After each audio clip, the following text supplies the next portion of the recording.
Hey, everybody. Jen What's going on? With the AI. Jen is fucking it up with the AI. AI. I mean, I didn't get it exactly the way I wanted, but I was like, close enough. I can't fart around with it all day. It looked good. You guys, like, I was trying to get... I don't remember if I told you guys this on my... Well, probably not, because I think I did this on Monday. Or Tuesday. Was that... the guy I work for, like, the main guy, he had this idea that he wanted to do a video that he saw on some other dealership's website of Santa Claus pushing a car down a chimney. Like, the car was going like that, like hood down, and he was, like, jumping up and down on the back of it like he was trying to get... And he's like, can we do something like that? And I was just like, I'll see what I can do. Holy crap. Do you know how fucking long it took? And I couldn't get anything like that, approximating. Like, I would try to do it with AI, and Santa's, like, pushing the car through the chimney, off the roof. It was just crazy. Like, I couldn't get it. So finally, I got them, was, like, close enough that he was, like, cramming it down in there, like, you could just see the butt end of it, and I was like, close enough. I'll just run that one. Did he see it? Yeah. What did he say? Yeah, he's like, but that's what we were talking about yesterday. He's like, it's not perfect, but that's cool. It's like, it's still like, he's like, I don't really care about that as long as it's like really eye-catching and looks like close enough, you know what I mean? Yeah. Because I was like, I could not get Santa to jump up and down the back of the car. He was flying over here. He was kicking the car. There were two Santas. I was just like, what the fuck is going on? AI is still kind of stupid. It's very stupid. You know? And I even have a thing where I downloaded that very particular video that he had seen from Instagram or TikTok or wherever it was. And there's a thing on Sora, which is the engine that I use, where you can upload the video and just say the changes you want to make. I said, change it to Florida because it was snowing, and change the car, like, to a different kind of car. It could not do that to save it. And even though it had the video right in front of it. Like, I said, just do it like that, but with a different car and with palm trees and no snow. Not hard, but it wasn't happening. It wasn't happening. But I finally got it to do it. Okay, so tonight's going to basically be an open lines night. We're going to talk about whatever you guys want to talk about. Thank you so much to, like, people that voted, like, to not do a topic tonight. It's like, it was really... That was freed really up a lot of time. A lot of time, like, that I didn't have to do research and stuff. Because I was really, like, the first 2 days of the week, I was really trying to struggle, like, to get everything done, so I could have the day off today. And then it turned out that I had another client give me 2 jobs today, so I ended up kind of having to work most of the day anyway. Nightclub. So, yeah. So funny, Jen will be on there, she was talking about, making all these car ads for these guys. And these guys they're based out of California, and they deal with car dealerships everywhere, making ads for them. Mostly New York State, and there are a couple of them are in Long Island, and a bunch of them are in South Florida. So Jen's basically, we live here in Florida, but she's like a remote worker. And then the guys that she works for are dealing with dealers all over the United States. We were watching YouTube last night. We were watching. We were watching Amazon.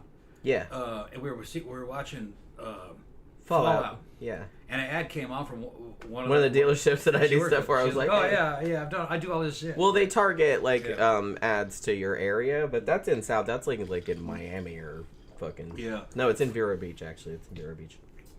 We got a super chat already from Ben. You survived my Patreon call. Thank you very much. Merry Christmas. Yeah, Merry Christmas, everybody. It's Christmas Eve here still, 7:30. So it's not Christmas morning. We haven't opened any presents or had any turkey or ham or anything like that yet. I'm going to do I got a spiral cut ham.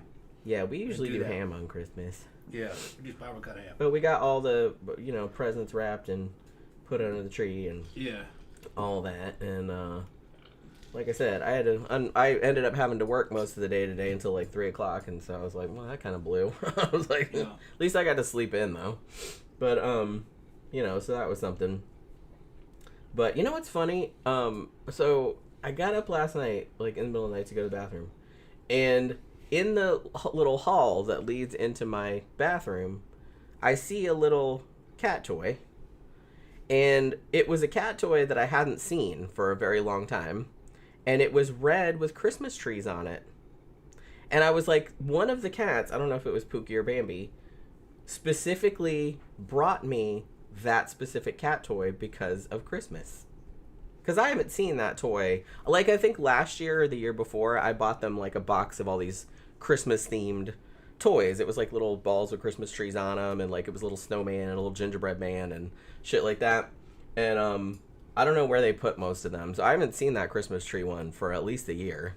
I don't like since they opened it. She got it out for Christmas. She got it out for Christmas, and she put it in front of the bathroom door. Yeah. And I was like, oh my god, they're so smart. Yeah.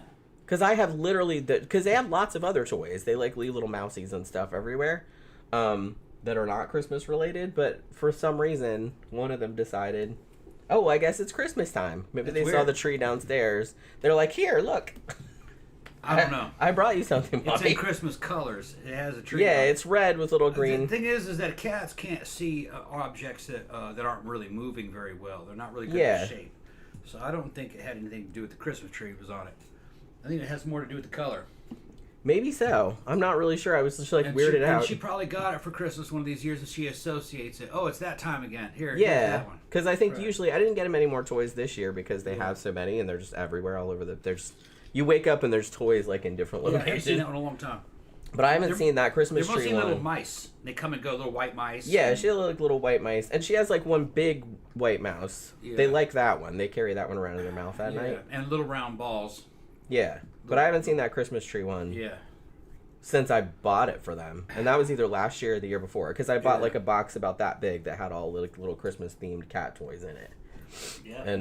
And I don't know where they stashed most of them, honestly. More people are filtering in. I got him some like different kind of treats that came like in a little holiday box. I just wanted to see like some kind of lickable. They never had that kind before, so I wanted to see if they liked them. They might not like them, but they weren't that expensive, so I'm not really worried about it. You know what I mean?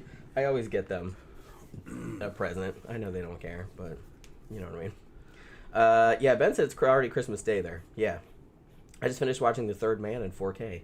Now I'm watching the making of bonus documentaries. That sounds fun. We haven't watched any Christmas stuff. Ooh, look, Papa gave us a super chat.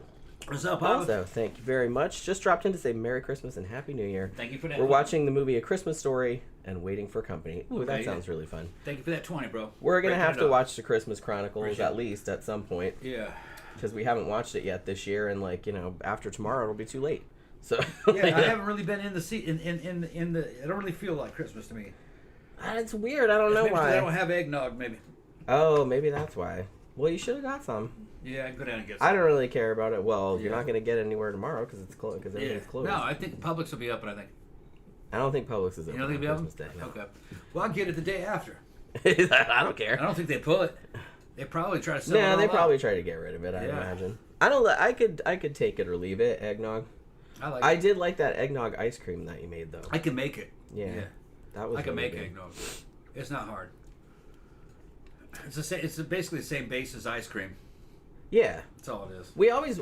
Tom wondered the other day. He's like, I wonder if could I take because we have a whole. But we go through flavored coffee creamer like. Yeah. And we don't put sugar in the coffee because you don't need to because the creamer is Just- already pretty sweet. It's sugared, yeah.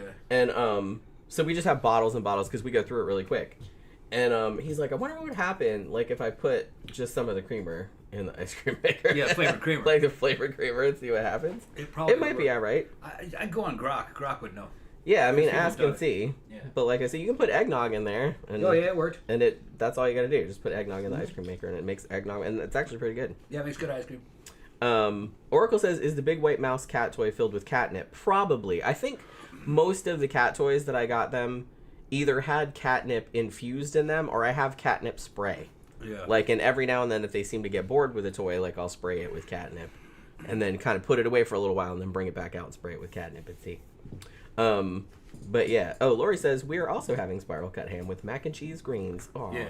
We're having scalloped potatoes. with Scalloped ours. potatoes and I'm gonna have Brazilian cream of corn, creamy corn with yeah. it's gonna have some carrots in it too. Oh my goodness. Yeah, it's gonna be good. And Yeah, we had some for Thanksgiving. That shit is so I'm good. just gonna keep it simple. I'm not gonna. Yeah, I it's mean, not gonna it's be like not. Thanksgiving, you know. Yeah, Thanksgiving is kind of the more It's all elaborate. Yeah, I gotta make. I mean, we make something nice for Christmas, Gotta but make we a lot don't. of cornbread to make the stuffing. We don't go crazy Yeah. like we do on Thanksgiving. Yeah. With Thanksgiving, there was enough food to feed like 40 people. Yeah. We eventually got through most of Yeah, it. a couple though. weeks, week and a half, right? Today we just had paprikash though. Yeah. That he made the other day, and we had some Yeah. left over. Well, I had some of it frozen. Yeah, we had some from. Man, that shit is so good. That's one of my favorite things that you make. That's the end of it now. Okay. That lasted a long time. Yeah. Because, man, we ate that. We ate it for a couple days, and then he froze it, and then we ate it for a few more days. And well, it was a whole fucking. Yeah, he made like a whole pan of chicken. Yeah. Chicken breast. Yeah. Because like I said, if you're gonna go to all the trouble to make it, you might as well make a fuck ton. Yeah, it's only $20 worth of chicken. And we can have about fucking 9 meals out of it. 10 meals. We can eat off that for like 10 a while at least. Yeah. Let me see. Grampler says, question, is Die Hard a Christmas movie? Yes. Absolutely. Yeah. How about Lethal Weapon? Ooh. Yeah. Is it? I forgot that was set on Christmas. It happens during the holidays. Lethal Weapon is a lot of things. But the series is buddy movies. Yeah. That's all. It's just about buddies. Buddies. You get your buddy. It's 2 cops and a criminal. Eventually, they get drove past you. Even though they fuck with them, it's just everybody fucks with each other. Well, yeah, that's how dudes show their love. Yeah. They just insult the other guy or whatever. Yeah. Hey, Oracle says for Christmas dinner I'm making chicken paprikash with noodles. Oh, yeah. Ooh, ours was with mashed potatoes, but still. I make it with noodles sometimes, but everybody likes mashed potatoes better. I mean, it's good both ways, honestly. Paprikash is fucking delicious. I like it with rice. Which you're not supposed to do that, but I like it with rice too. You're not supposed to.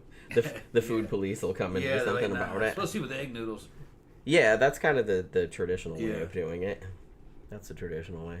But yeah, we haven't watched any Christmas stuff. Like I said, we started like the new season 2 of Fallout has started airing on Amazon Prime. Actually, there'll be a new one tonight. I think. I don't know what time they put them up. It's probably up now.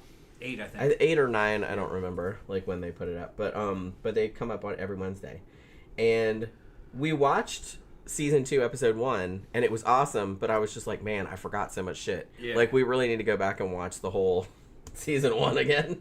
So that's what we've been doing. 8 episodes. It's 8 episodes, yeah.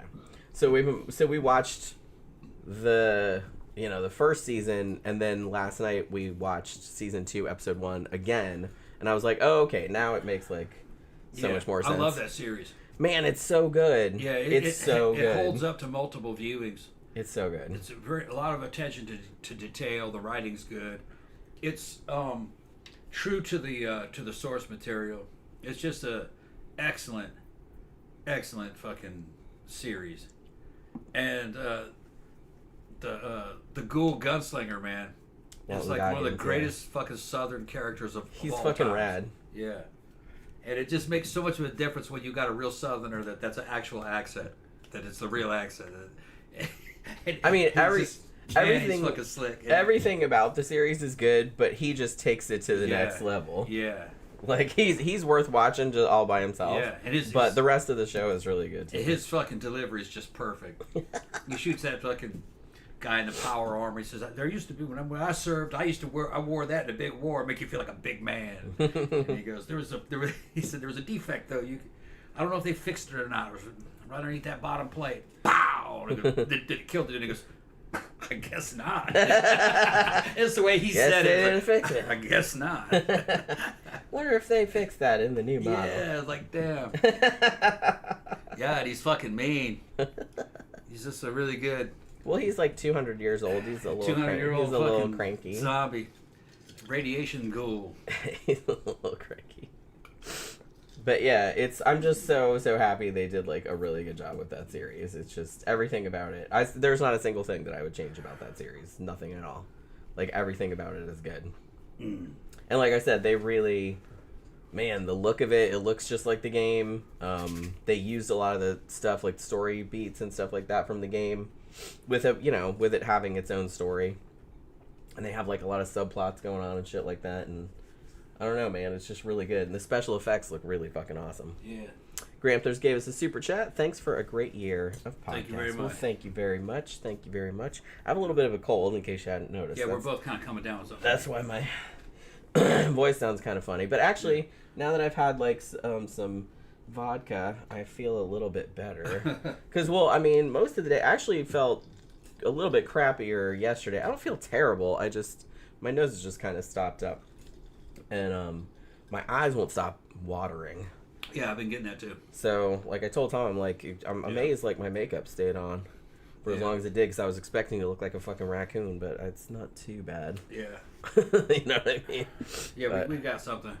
Yeah, I don't know how. I don't it's know. It's not where, that bad. It's just, it's just a nuisance. It's just a minor kind of cold. Like, it didn't keep me awake or anything like that. Like, I could still breathe through my nose and shit. Because, man, I hate not being able to breathe through my nose. Yeah. Because then when you have to breathe through your mouth and then, like, your throat dries out and then you start coughing and then fuck that. Yep. Oh. Man, did I tell you I had a dream last night that I got a job at, like, a sewage treatment plant? Sewage treatment plant? Yeah. I don't know why. I don't know why. It's just because we were watching Fallout and everything is like gross and grungy and everything. But yeah, and they were just like they were taking me to this tank where I'd have to stir, and I was just like it was so gross. I don't know why I fucking dreamed that. Maybe, like I said, maybe it was because of that flea soup scene in Fallout. Man, that was nasty. Desert says it's sad that Bruce Willis doesn't know it's Christmas. Yeah. Bruce Willis doesn't know he's Bruce Willis. Yeah, that's the thing. It's like, I think it's more sad for other people than him, because that's the thing about people that have dementia and things like that, that they don't really know what's going on. You know? It's just more sad for He's got people very advanced around them. Alzheimer's. Yeah. It's, my uncle died of that. It's not normal dementia. Yeah. He's got advanced Alzheimer's. Yeah. My uncle died of that recently. He can't recognize his wife or anything, or he doesn't recognize his kids. It's so scary. Like, I had, like, some family members that had that.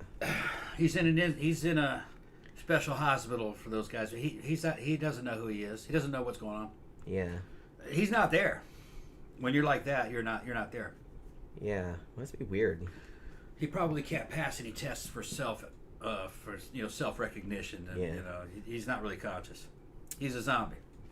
Yeah, unfortunately. Like I said. Thank you very much. High Desert also sent us a super chat. Thank you, bro. Very nice of you, man. Everybody's giving us little Christmas presents. Yeah. Yeah. I'm trying to think of what else has been going on. We've been in the house. We've been partying over the weekend, but mostly stayed in the house. She's been working a lot. It's just the time of year where there's a lot of shit that I got, that we got to do around the house.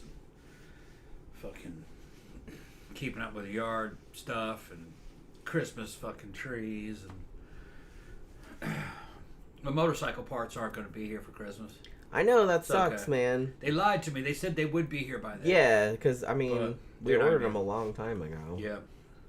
But they're coming from overseas and they're custom built, so it's like, I was kind of hoping they'd surprise us and show up today, but they didn't. I have that. I got you other stuff anyway. I got that interest-free line of credit from PayPal. That PayPal credit. Yeah. If I order off there and pay it within 90 days, there's no interest. I put about another $100 on that just today, but won't get those until next month anyway. Yeah. Yeah, I'll pay it then when I pay it on payday. But I got the hand controls. Oh yeah, okay. Hand controls and a headlight and a little fairing that goes over the headlight, just so I can get that rolling chassis, get it to look right. Oh, and I got the brake lines. Okay. So that's good. It's coming together. It's all coming together, yeah. It's all coming together. And I got most of the bottom end. Just got to put the stator in it with the generator. Make sure the points and condensers are working good in it, and then I'll put the top end and the carburetors, and then wiring harness, and it's almost done. It's almost done. I could probably finish it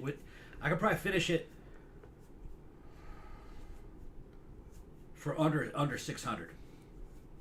Probably finish it for about 450, 500. Not bad. Yeah, not bad at all. Yeah. And you still haven't decided if you're once that thing's together, I could probably sell it for $5-6 grand. Yeah.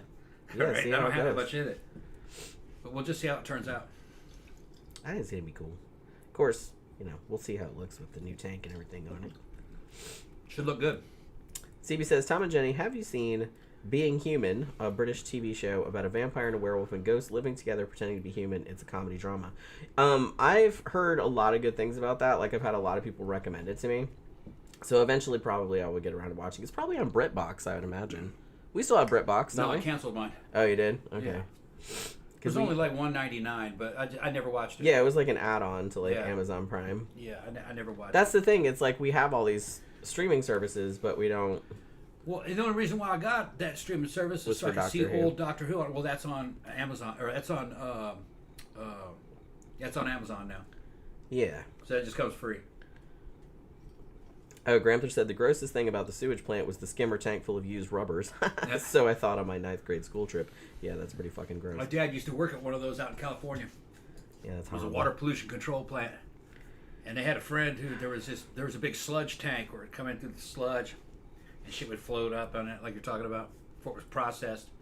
And it was just, it was scrubbed and cleaned. The water was cleaned and filtered out, and some of the byproduct was sold off for other companies for chemicals and shit, and it was just pumped out into the ocean as clean water. But they had a friend, they called him the sludge monster, and he was a dude that fell in one of those tanks. Yeah, Can't imagine. Fell in a tank. He just That's had one of the walkways worst going things. through there. He fell in there. That's up there with one of the worst things. Fell that into the happened to shit. you. No thanks. It was raw sewage. God, you'd never get clean The after city that. came up out of there. Yeah. Looking like the Tar Yeah. Man from Returnal. Yeah, it came up out of it. Was nothing. Don't go too much in this because you're gonna make me throw up. That was back in the 70s. I used to go there sometimes when I was a kid. My dad would take me to work, go pick things up and shit. And I remember what it looked like in there.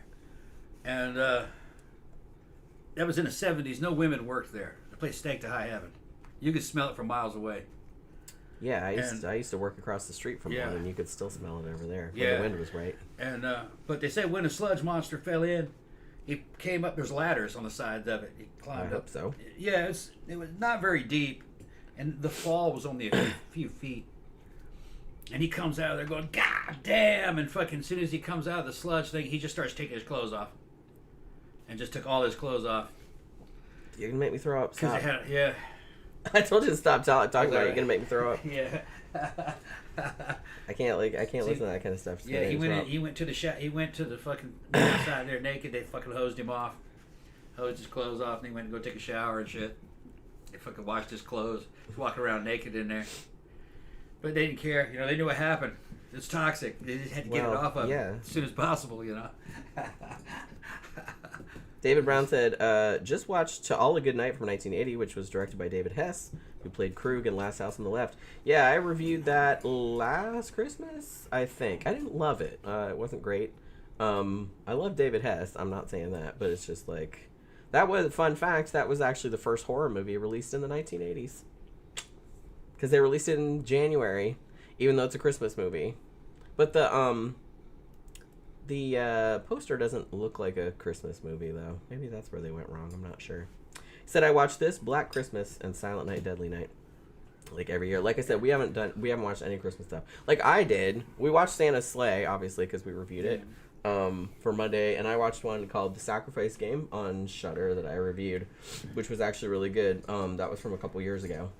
But I haven't watched any of my regular stuff, But maybe I should watch Black Christmas at least, and Christmas Chronicles.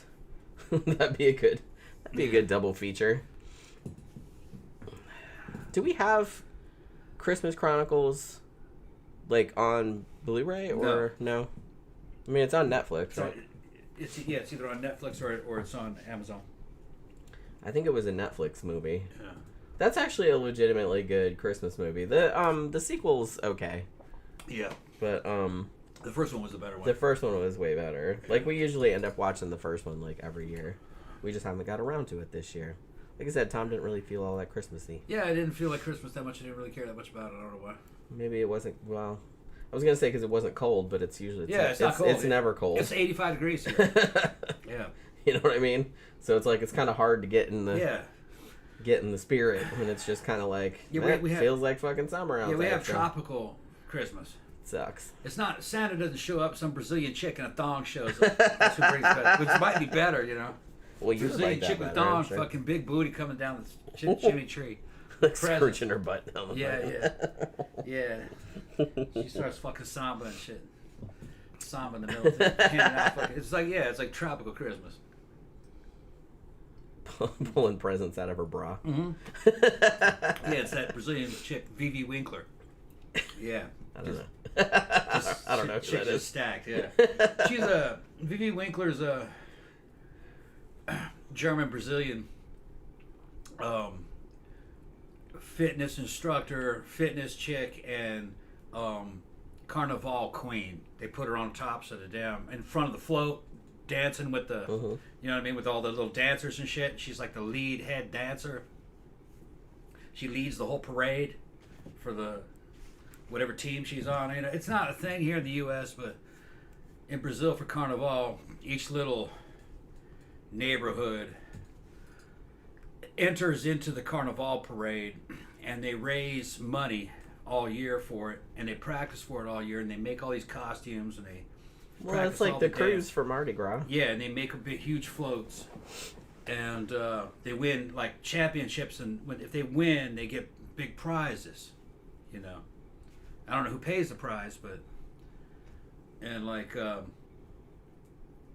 carnival queens are kind of like that's kind of like Brazil's equivalent of like a Playboy centerfold. You know, they're like that. They're like legendary. Then they get television commercials and shit. You know, that's how famous they are. Brian is here wishing us Merry Christmas from California. That's Brian the Sound Guy. His name's Sound God. Sound God. Yeah. That's what his name is. Granther says, my wife wants to see Avatar 3 this weekend, but I've had enough of CGI cat people. Should I refuse to go? Well, that depends.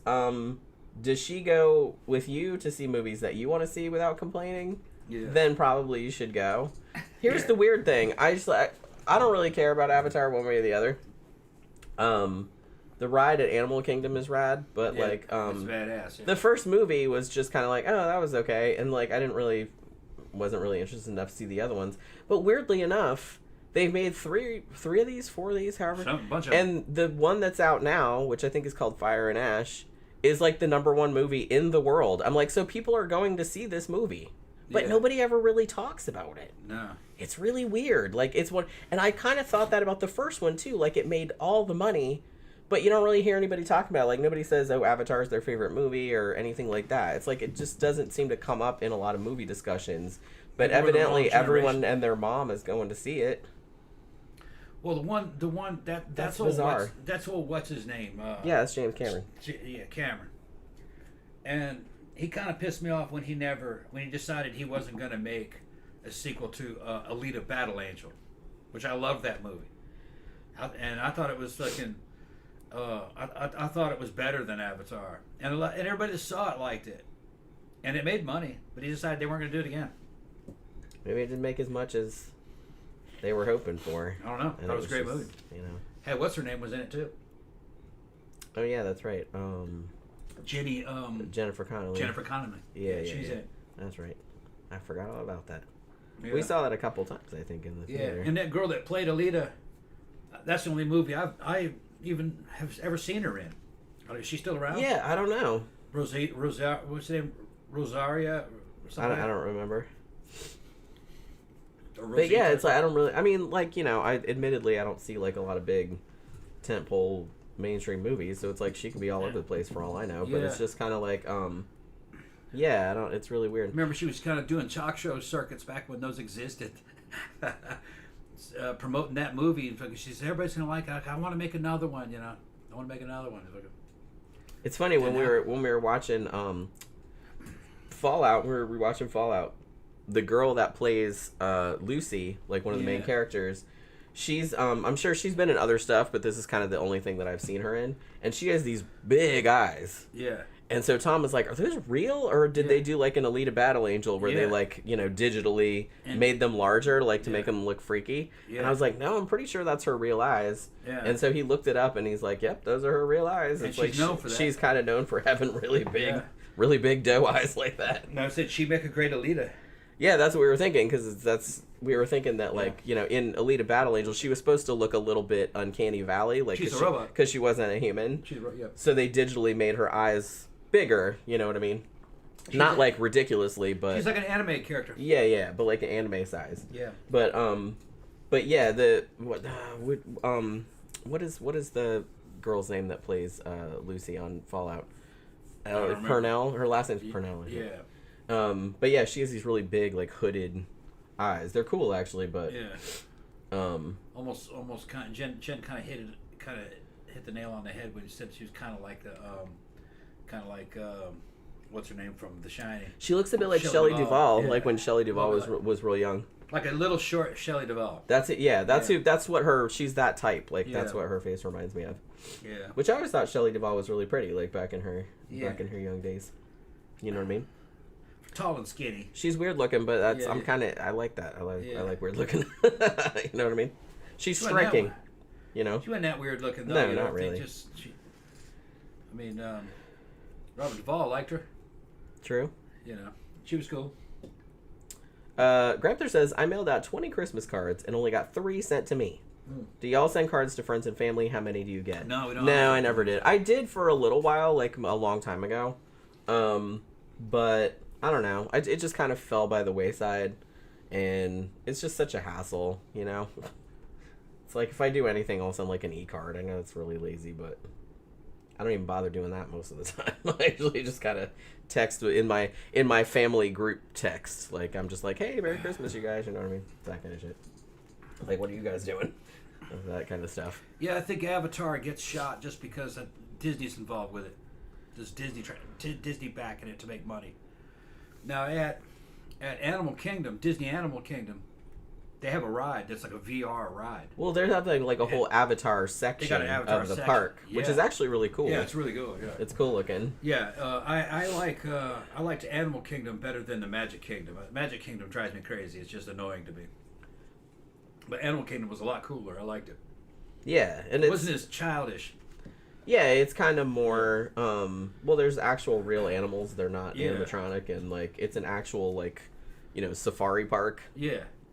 And it's like not. And they have rides. Yeah, and they have rides, and it's not as crowded. Yeah. And you can get around. They don't have a lot of rides, but you can actually get around and do everything. Yeah. In one day, where like Disney, you can't usually do that because you have to wait so long for everything. Yeah, and it's all kind of like science themed. Like, oh yeah, we're gonna transport you through this time machine to see dinosaurs. Yeah. And they're trying to sell you on this idea. You're waiting in line. You're passing by these screens, and they're okay. We're gonna get you guys ready for the launch. And you're trying to. They've got it recorded where it doesn't sound. They're trying to make it so it's not like a canned recording, like it's live, but you can tell it's canned. You can tell the dude's trying to make it sound like it's not canned, But then it's a roller coaster with a bunch of visual shit and wind blowing on you. I don't know. And a bunch of big animatronic animatronic dinosaurs coming to bite you. I said dinosaurs. Dinosaur, good enough. Dinosaur. Y'all know what I meant. Yeah. Dinosaurs. I'm not that drunk, I swear to God. I just started. Now we do get Christmas cards for each other. Yeah. But yeah, that's about it. I don't mail anything anymore if I can avoid it. Who the hell mails anything? I still have a thing of shiny, cool Halloween stamps that I bought like 8 years ago. I think I've maybe used like 2 of them.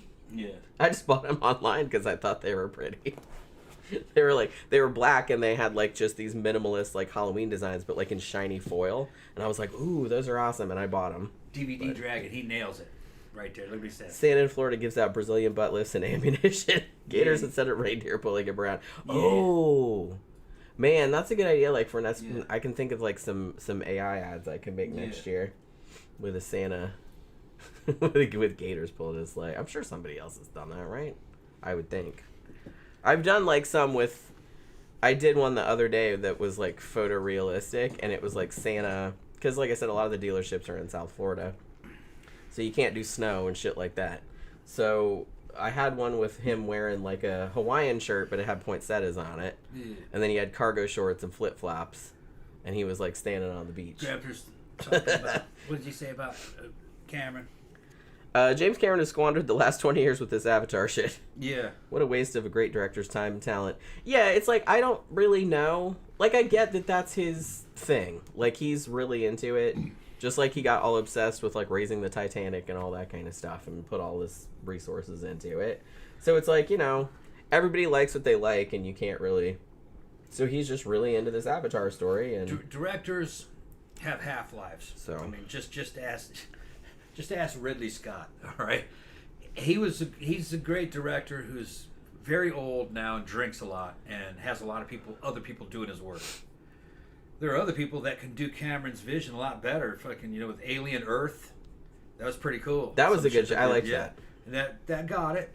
And also that second Blade Runner movie. That was cool too. So Scott left behind the stuff that other people could base things on, you know, and do it in his style. But directors, they're best when they're kind of young and hungry and they don't have a whole lot of money and they're not uppity. All right. What happened with Cameron is that Cameron was always kind of a dark guy. He liked sci-fi kind of horror type stuff, but when he was young, he really wanted to do a good job with special effects. He did do some great special effects. Yeah. He started out with Roger Corman, didn't he? Oh, yeah. Because he worked on Galaxy of Terror, right? Galaxy of Terror. Like, didn't he build all the sets? One of the best low-budget movies. Yeah, it looks great. Looks good. Even though it costs like $1.98 to make it. Yeah, it looks like aliens. Yeah. Kind of. You can tell James Cameron did like the they art saw that direction. shit and they go, you're going to be on the next Alien film. So he got it. What happened with him is that he's very negative. He's very negative and he's very pessimistic. More so than even Scott. Ridley Scott's kind of pessimistic too. But what happened with Cameron is that I think he got negative and pessimistic, and he started making stories where the humans were always the bad guys, and that was the whole thing about Avatar. The aliens are the good guys, the humans are the bad guys. So they got you rooting against the humans and for the aliens. That's self-hating shit, really. When you think about it. Although, you could come at it from... I mean, there were so many movies that came out where the aliens were the bad guys, and maybe he was just trying to do something different. Trying to do the way around, yeah. You know? But what ends up happening is that it's not a very inspiring and optimistic fucking story. Aliens 1 and 2 had a lot of dark elements to it, but in the end, the humans won. Yeah. And the humans were still the good guys, most of them. Not all of them. Most of them. Well, the bad guys... The humans that were the bad guys were these corporations. And the corporations were the governments. Because the corporations collapsed governments so they could take over. But then they said, well, the government's failed. We just happened to take over. We're going to save everybody. Which is what they try to do here. And fucking Scott was reading about them fucking trying to do that. All that shit's based on... Scott was reading fucking a lot of their literature and a lot of the shit that they were thinking about at the global corporate level. That's one thing I do like about the Fallout series. It makes a clear distinction between capitalism and corporatism. Because the good guy in the olden days, the actor, who ends up becoming a bad guy later, is a capitalist. But then he realizes that corporatism is fucking not capitalism at all. It's more like communism. And they started the fucking war. They dropped the nuclear bomb on America so they could take over. As like a business opportunity. As a business opportunity. Which that's the kind of shit they would do. Oh, I don't doubt it. Oh yeah. Well, all you can do is look at drug companies. Yeah. And when they run out of fucking things to do treatments on, they'll invent a disease because they already have a cure for it. They'll use bioweapons. All that COVID shit was a bioweapon. It didn't work though. They're not as smart as they think they are. And they were all working together to collapse the system using a bioweapon, make a shit ton of money off of it, and then collapse the governments because it would stop capitalism, it would stop, and corporatism could take over. And then they would inherit the earth, and then they would depopulate everyone, and they'd take over. And just like what Ridley Scott was saying, it would just be rich people and their robots, and their genetically engineered humans. And this is the same. Ridley Scott was reading the same books a Unabomber was reading, because the Unabomber was saying, yeah, they're planning on doing that, which they were. I don't think they could. The thing is that very rich people at the top, they age out quickly, they get old, and they get dumb quickly. They still watch cable and shit, and they kind of start living in their own reality. It becomes impractical. These are just mad fantasies. Mad fantasies, like the Nazis. They had a mad fantasy. and the communists and shit. These are just mad dreams of rich people. It'll never actually happen. He'll kill a bunch of people in the process, though. Gotta watch him. CB says, a fantastic movie idea. Santa's Guide to Butt-Fucking Bikini Airheads on the naughty list. And then Ben says, I think it's been made already. Probably. Any kind of porn you can think of, they have Rule 34 for a reason. Yeah. It's probably out there somewhere. Yeah. But they had a whole fucking... The shit... They had all the porn that would ever exist by the time the 90s were around. They had some shit called cake farts. Yeah. That was girls selling fucking videos. Custom videos of them fucking sitting on cakes in a G-string and farting in a cake. And then what happened? That's it. Like, nobody had to eat the cake? No. That's what I was saying. No, they were just laughing and joking about it. Oh, okay. That's a very specific The finish. cake could be on a table. She'd climb up on a table in her fucking sexy ass fucking boots and shit, little shoes, and fucking squat on the cake, fart on it like that. People would be sitting around fucking giggling and laughing and making bubbles out the back and shit. Fucking and That's gross. It's crazy, but this is somebody hired the girl to do that. That became a thing for a while in like around the late 90s. Okay. What's his name? Wang talks about cake farts. Oh, Got a whole that's right. video on that. I probably didn't watch it because I was like, sounds gross. Cake fart video. I can't watch the fart and poop ones. It's like grosses me out. But yeah. So any fucking crazy thing that you can think of. Some porn like that though. I always kind of wonder. Sexual. Well, yeah, like what's the distinction between someone that's their actual fetish? I imagine that's a small percentage, or people just watching it because it's like funny or weird. Like they're not actually like jerking it to that. Would like, surprise me ooh, if they yeah, were. fart on that cake. That was like in that one movie, Idiocracy. You know? With that stupid ass lawyer, and he's fucking basically kind of jerking it to a video he's watching of a girl with a knife and fork in her feet cutting waffles. And he's going, yes, right. Oh yeah, cut it, baby. Give me a piece, baby. Give me a piece. That was futuristic, Right? fucking crazy porn. But like I said, not that far off. Yeah, Because some people get off on like videos Weird of as girls shit. just eating, yeah, mukbang videos. Yeah. which I was always kind of grossed out by watching people eat. I don't like really. I don't know. You can sexualize anything. It's true, but like I said, farting on cakes, that seems like a really specific fetish. I wonder where that came from. Somebody had an incident in their youth where that happened, and like I think it's because it's two opposing concepts fucking colliding with one another. Some pretty girl's fucking cute ass, all right, against it with a pretty cake, and then something bad happening when the two they hit the fart. Yeah. I think that's what it is. I guess that's all it is. Yeah, because I definitely think there's kind of like just a broader. Yeah. There's a broader fetish for things that are like nice or pretty being like filthified somehow. Yeah. You know what I mean? Yeah, like that's not that uncommon. Yeah, that's what it is. So it's got to be something like that. So it's probably just like a subset of that. Yeah. I guess. But like I said, that's very. Because I understand that the pretty booty coming down and smashing a cake. So, yeah, it's like I could almost kind of be like, there's something kind of compelling about that. White frosting like a wedding cake. You know what I mean? It's kind of like putting whipped cream on somebody's like nipples or something like cream that. on the titties. Yeah, it's like that. Like that. I can understand that, but then she farts on it. You're, to me that would ruin it. But the other guy, he's like, yeah, that made it even better. Yeah.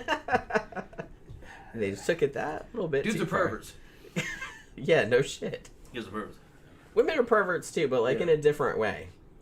It's not quite the same in a way I'm not sure I'm sober enough to articulate. You know what I mean? Grand Thefter's favorite working directors right now: Robert Eggers, he's rad. Alexander Payne, Darren Aronofsky, and Harmony Korine, and Richard Linklater. Is he still around? Holy crap! I haven't seen any of his stuff for a while. Yeah, I mean Robert Eggers, I will automatically go and see anything that dude directs. That's for sure. Isn't he's doing a werewolf movie next, right? Isn't he doing a werewolf movie now? I'm pretty jacked about that. I've loved all his movies. He's fucking rad. CB said, yeah, we get the fart fetish at the bar. Makes my girlfriend gag every time. It's funny as fuck to see. Yeah, I would probably gag also. I have like anything like that is just even if I think about it too much, like that's why I told him to stop talking about the sewage treatment plant, because I said if you talk about it too much, I'm legit just gonna sit here and gag, like like all night, and nobody wants to watch that. You know what I mean? I can't help it. It just happens. You know, I'm not grossed out by, like, if I watch a horror movie. I can even watch video of like real like surgeries and shit like that. That doesn't gross me out. But I can't watch anything having to do with like poop or vomit or anything like that. Doesn't bother me. Well, I know it doesn't. Vomit doesn't bother me at all. But it doesn't bother me as much as it used to, but it still does. It still does. Like, I used to be way grossed out. Like, way more gross. When I'm feeling sick, I love to throw up.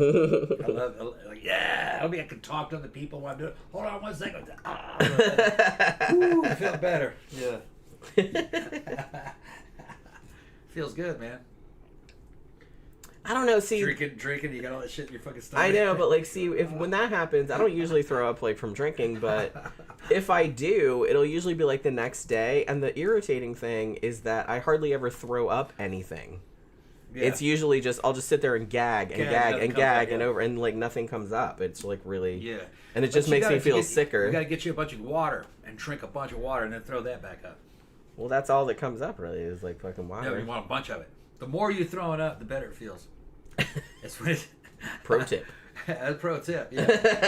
If it's just a bunch of heaving and nothing's coming, it kills you. I know, I hate that. But that's usually that's usually the situation that I have. Like but like I said, I don't usually throw up from drinking, but when I do, like, it's usually that situation. Like, I can't throw up anything. Hey, Pookie. Man, my fucking leg is so sore. Are you gonna get more drinks? Because I need one. Yeah, I need one too. I need one.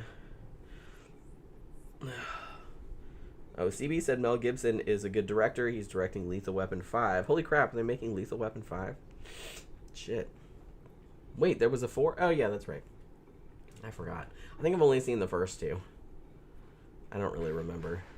I like Lethal Weapon, but it wasn't, like, one of my favorite movies from the 80s, you know? So I've probably only seen it a handful of times. I feel like it was on cable a lot, so I probably saw it just in passing every now and then, but I don't know if I ever sat and watched. I think I sat and watched the whole thing, like, with him a few times. We might have reviewed it, now that I'm thinking about it. We probably did review Lethal Weapon, I would imagine, because I'm pretty sure we have it. But,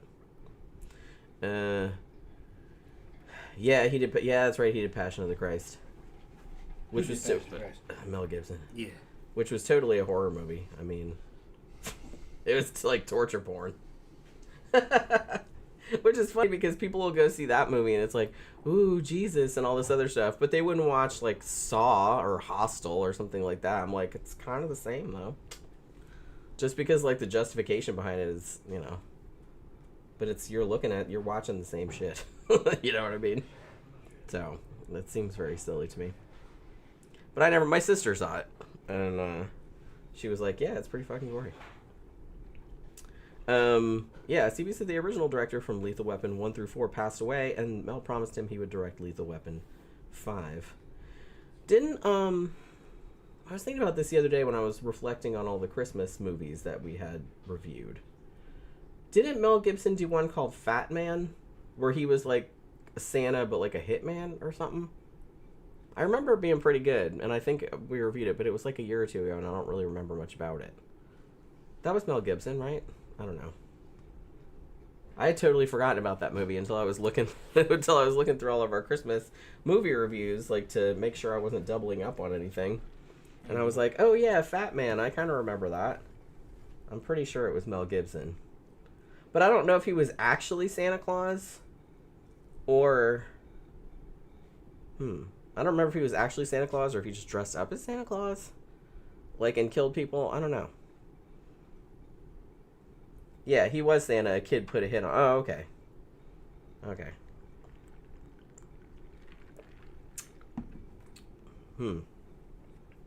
That's right. He was actual Santa Claus. Now, like I said, not quite as cool as Kurt Russell being Santa Claus in Christmas Chronicles. Although he didn't kill anybody. Not on purpose, anyway. I'm sure he actually killed some people accidentally over the course of that movie. He did end up in jail, though. At some stage. For kind of a bullshit reason. Yeah, Ben said Fat Man, great movie. Yeah, I had totally forgotten about it until I went through our back catalog, and I was like, oh yeah, I remember that being pretty good. And a couple of people said to watch Red One, that newish movie. I think it's on Amazon Prime, but I don't know. Like I said, I just wasn't in the mood for it. Last time we were watching Fallout, and after we finished watching Fallout, I was like too tired to like watch anything super complicated, so I just put the Riff Tracks channel on and watched the end of Bloody Pit of Horror. You know, it was a special fucking movie. I think it was Italian. Ridiculous. It was a ridiculous movie. What are you talking about? That Riff Tracks I was watching last night. Oh, the Italian one with the fucking mechanical spider? Yeah.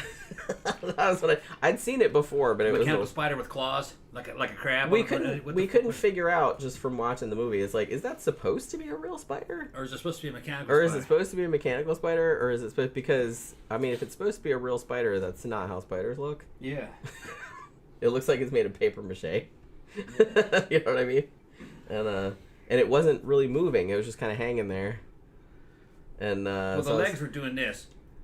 Yeah, but it's like so the girl that was in the web was like freaking out, like it was. I'm like, relax, it's not even moving really toward you. The legs are just moving side to side. Just kind of swat it. And then it showed up from the front. And You're good. It's got eyes on it, like eyes off at a doll, like yeah. And it's got a mouth with teeth, like mouth with sharp teeth. Yeah. I was like, what kind of spiders don't have mouths with teeth? They have fucking. It's like I've seen, like I said, like paper mache sculptures by like first graders that looks better than that. And then it had claws like a fucking scorpion. Yeah. And the whole thing had black fur. I'm like, what the fuck is this? I didn't see the beginning of the movie, so I didn't know if it was like some kind of. I mean, there was nothing in the movie. It was in a web. That was anything about like genetic engineering or anything like that. So I'm assuming it was just supposed to be a regular ass spider, just big. To me, it looked like a machine that somebody made. It looked like a fucking cheap Halloween decoration. Yeah, but like I said, no like if it was made by like a toddler. Yeah, kind of, yeah.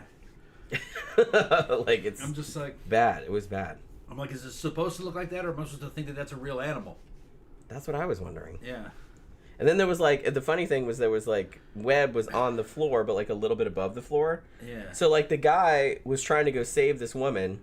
Like I said, I only turned it on at this scene, so I don't remember what happened before that. And so he's trying to like kind of, limbo his way like underneath. But the stupid thing was when he gets to the other end, it's clear that he could have just walked around it. Yeah. Like he didn't have to go through all that scooting on his back, like, oh my god, I can't touch the web, blah blah blah. Like it's gonna get caught in his button and stuff like that. I'm like, would you just chill out? Just stand up. It's just strength. Oh my goodness. You know what I mean? Why even try? We got a super chat from M3TXLL. Merry Christmas, besties. Hopefully Krampus doesn't come tonight for us. That would be really scary. Have a wonderful day tomorrow. I'll be getting boozy later. Yeah, we're getting boozy right now. You're getting boozy right now. Well, I might get boozy. Then we're going to go out Saturday. Yeah, we're going to go out Saturday. Hopefully. Yeah. I forgot to check and see if it's regular. It should be regular Barbarella night, I would think. Unless the only reason it's Saturday isn't New Year's Day, is it? No. That's next Wednesday. Wednesday? New Year's Eve. New Year's Eve, okay. Next Wednesday is New Year's Eve. Because Tom was saying last night, he's like, well, do you want to do something for New Year's Eve? I'm like, you mean amateur hour? Yeah, because it's usually a madhouse.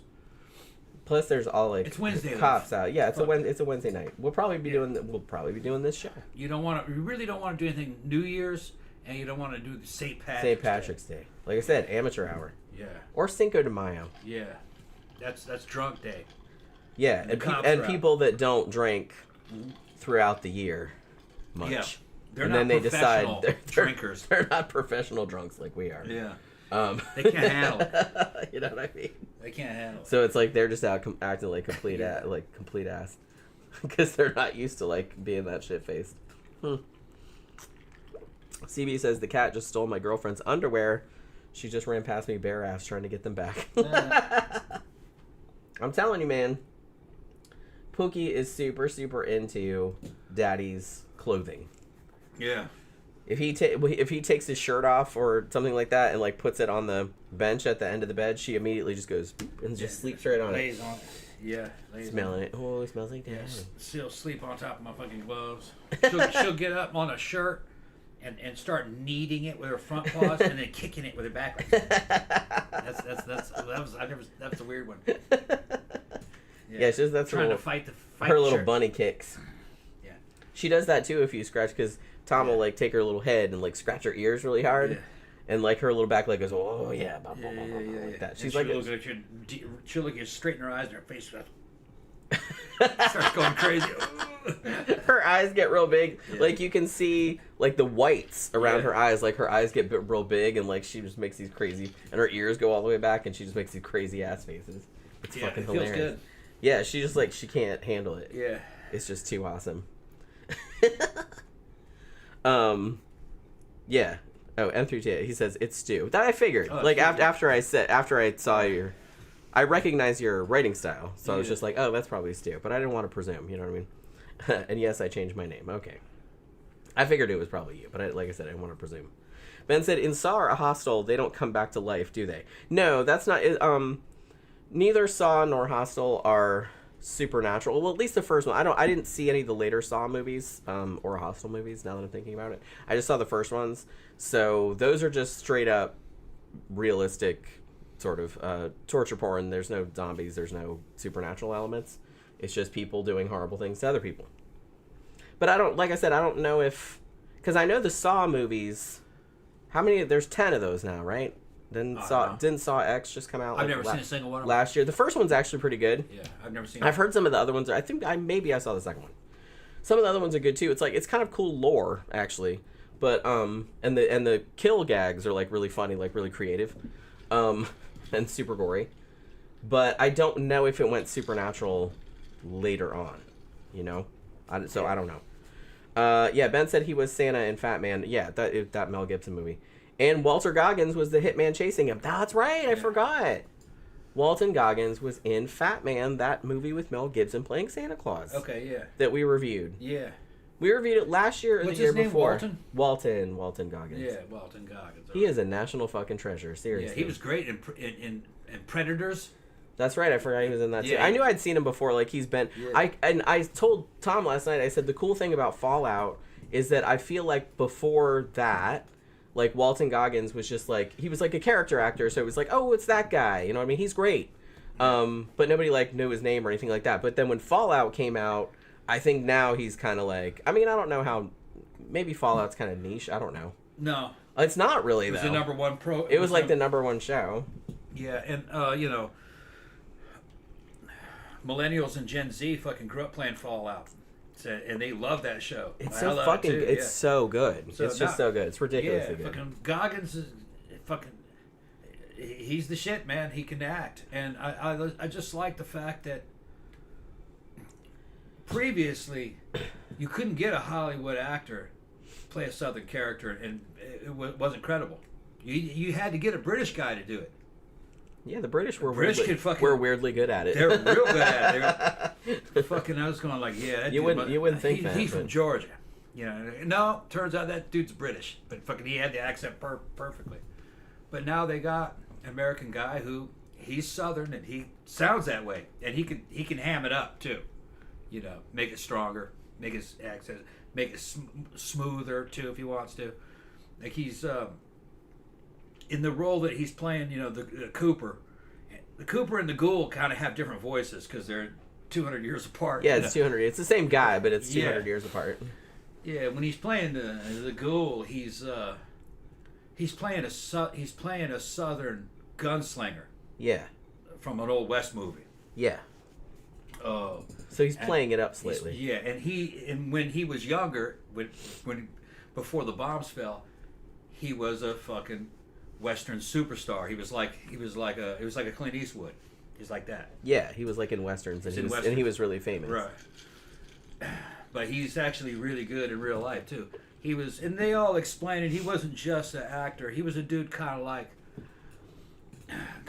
dudes from some of the earlier Hollywood from during the 60s and 50s and 60s, where he came out of a world war.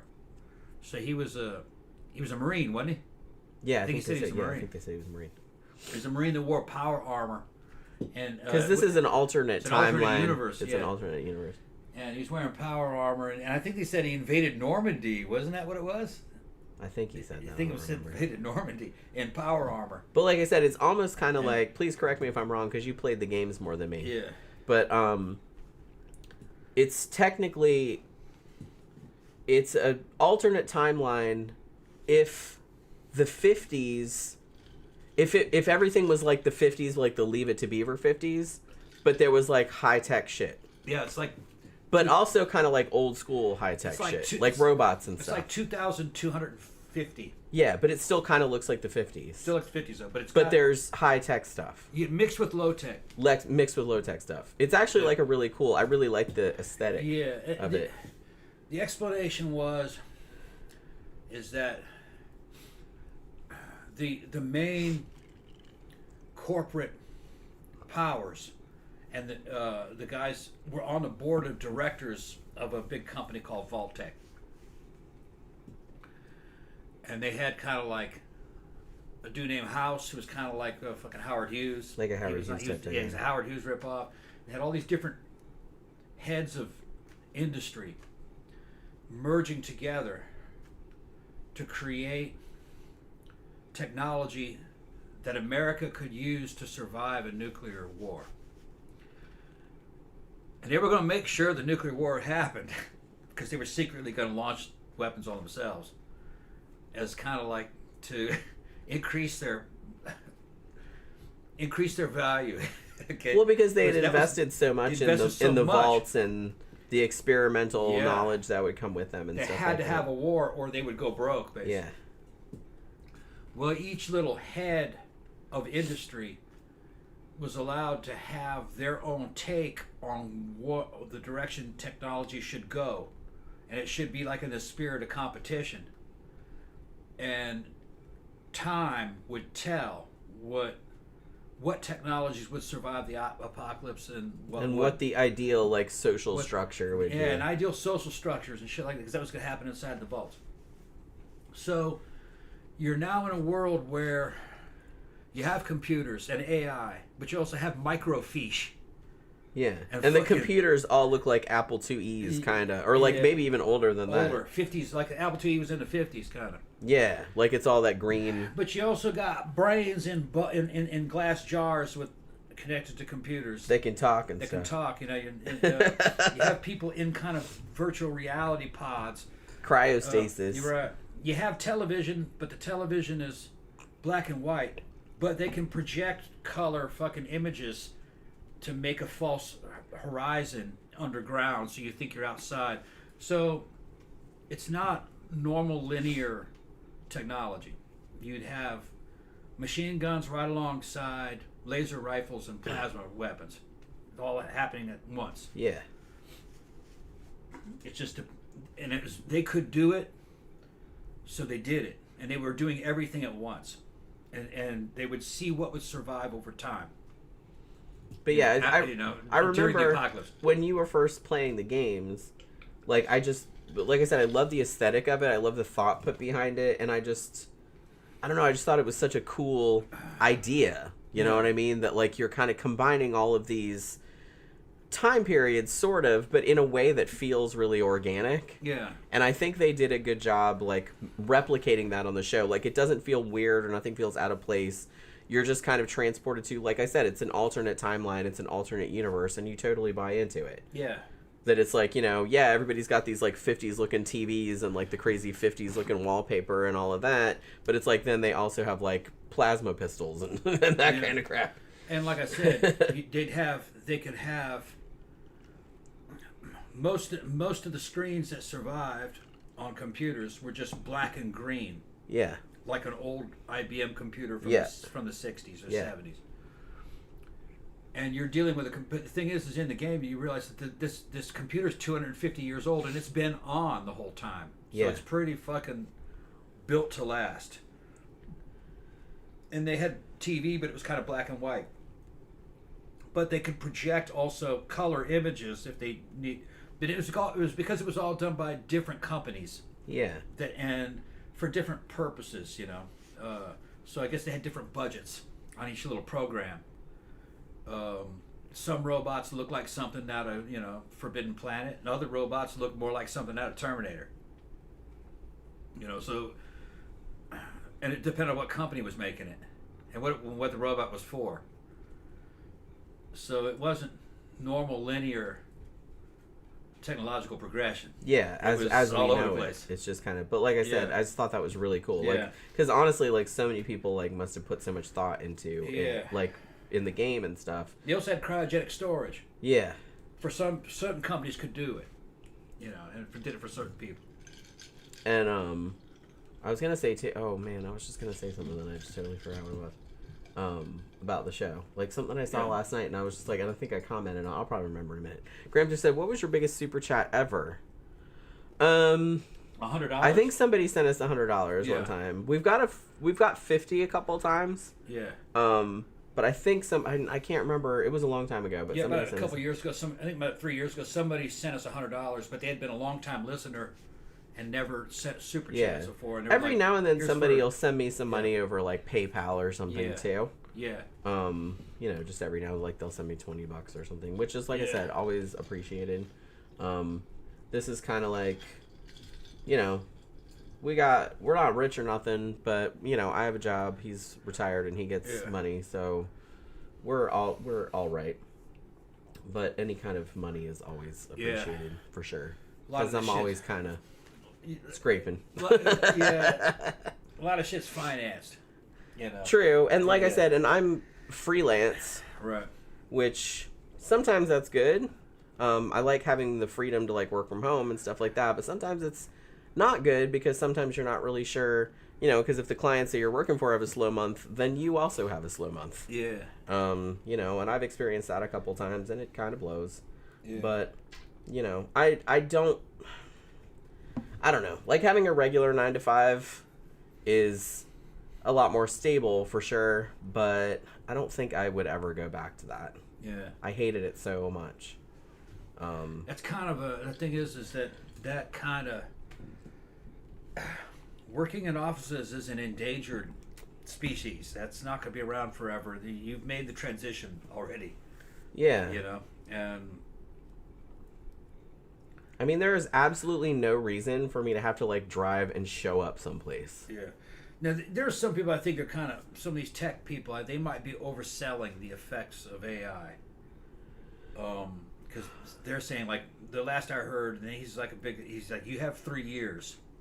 Within 3 years, if you have a college degree and you're working in an office job, you're gone in 3 years. That's probably an exaggeration. But like I said, he's saying everything will be done with AI. But he didn't say, he's not talking about home workers. No. He's talking about people that work in corporations that, fucking working in offices. And it depends on, I mean, honestly, I'm kind of like not, I can see why a lot of people are threatened by AI, but again, any new technology is always threatening and scary at first because you never know, like, how shit's going to land. It never works out exactly the way anybody thinks, though, so that's kind of why I'm reserving judgment. And honestly, I use AI a lot.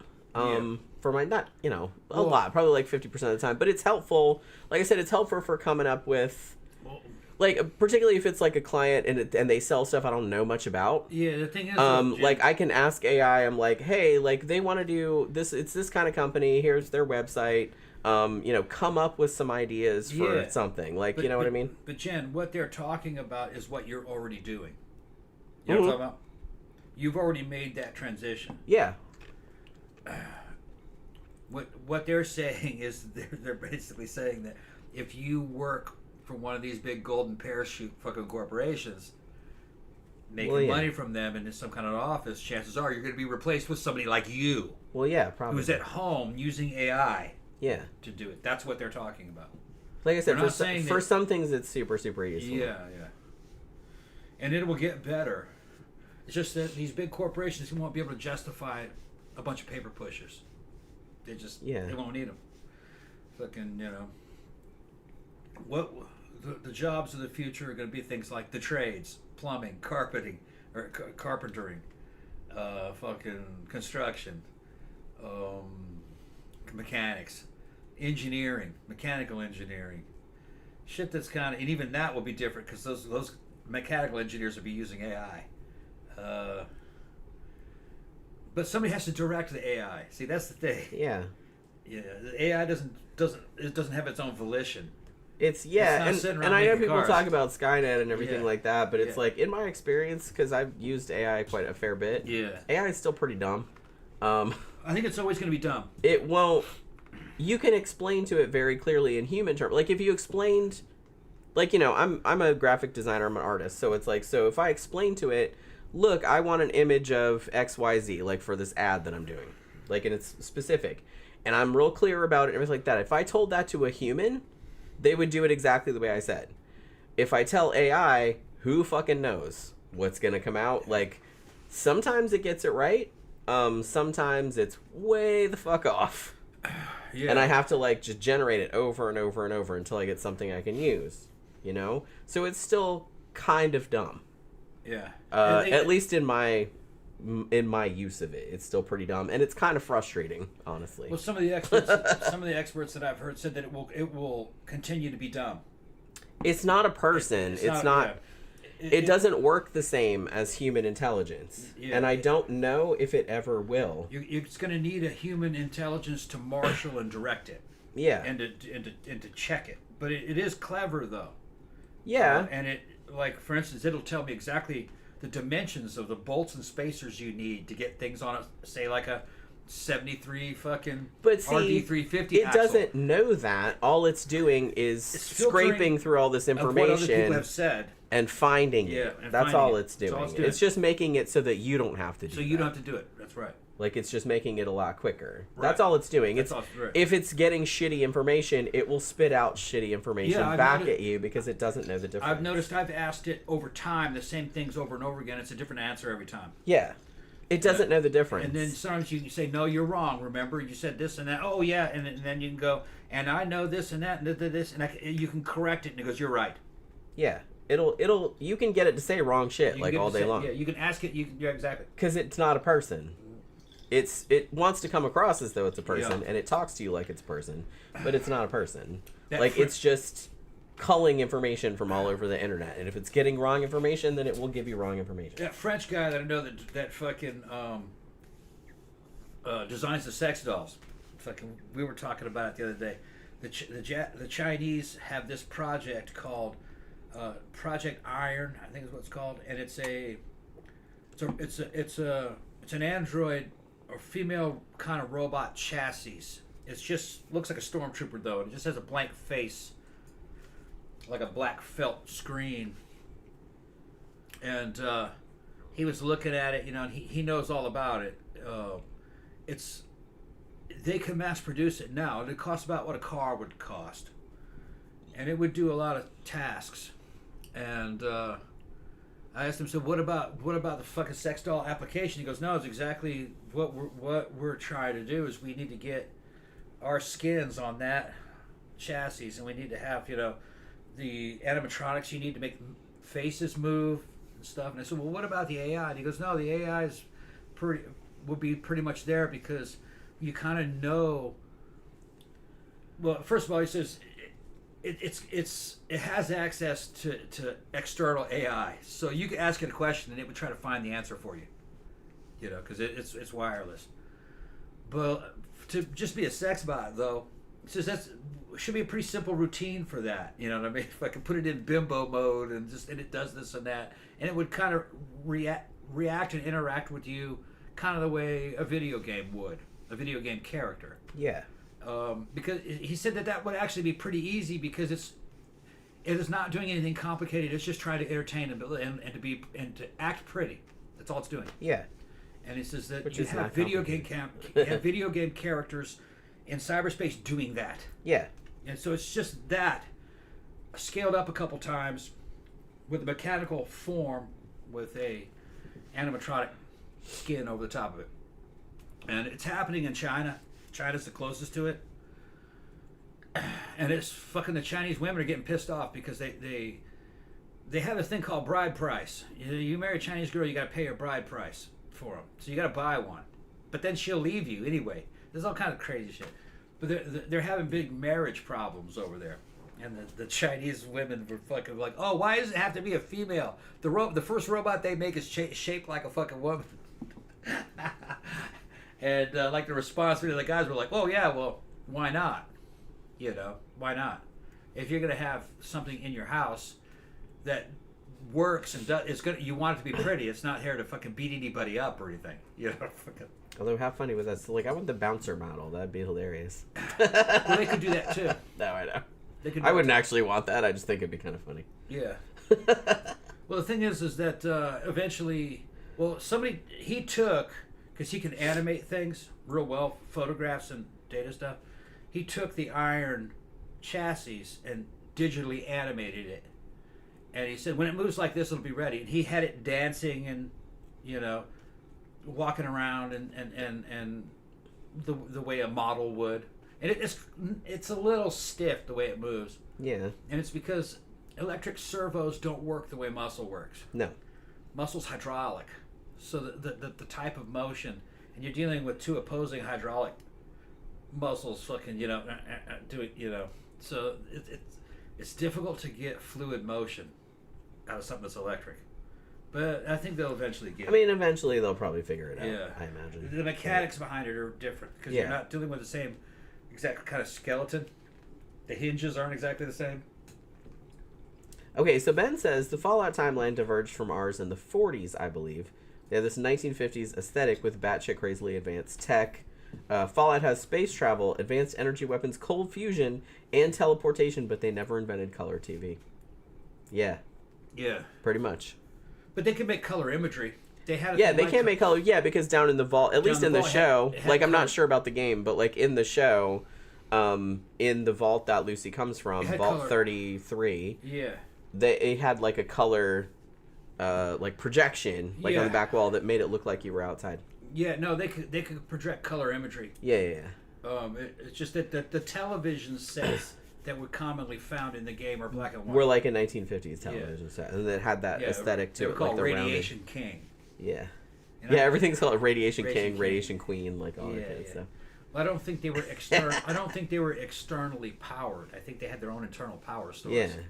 So, like I said, it's an alternate time, but that's cool though. Like I said, so much fucking thought went into it. It's just it's mind blowing to me that it's just this whole fucking world they created. Yeah. Next Dimension Media says, I'm freelance like Jen. AI is good for brainstorming, research, etc. Yeah, it's really good for that. Like I said, especially if it's a client I don't know much about or something I don't know. But it's like, give me some ideas for some headlines or like an idea for an image or like, you know, a concept for this campaign or whatever. Because sometimes I can't think of anything. So it's really good for coming up with that kind of stuff. Like, it doesn't always come up with anything great. But it's like, it usually will throw you like 10 different concepts and you can usually work with some of the stuff. But trying to get it to make something specific, especially if it's something kind of complicated, is still kind of a headache. Because even now, like, if I tell it, like I said, the other day I was doing some Christmas ads for some of our South Florida dealerships. So like I said, they're Christmas, but you can't have snow and shit like that. So you can't just say make a Christmas ad with a fucking Honda in it or whatever, because it's going to put snow, you know? And I was like, it doesn't snow here. So I very specifically told it, it's like, I want a picture of like a 2025 Honda Accord or whatever the fuck it was on a beach in South Florida, and there's Santa, and he has a Hawaiian shirt but has poinsettias on it, and he has cargo shorts. And so I described it, and it did pretty good. I had to generate it like 3 or 4 times, like, to get one that I wanted. Sometimes it fucks the car up, or sometimes the angle isn't right or something. What usually happens with the specific ones like that, where I'm trying to get it to do a specific car, usually the car looks good, but sometimes the logo is fucked up. It'll usually get the Honda and Toyota ones right. Like, those usually come out pretty good, I guess, because they're pretty simple.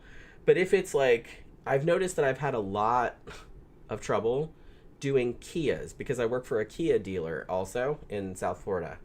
And if I try to do a Kia, it almost always either fucks the logo up, like it doesn't look right, or it puts it in the wrong spot.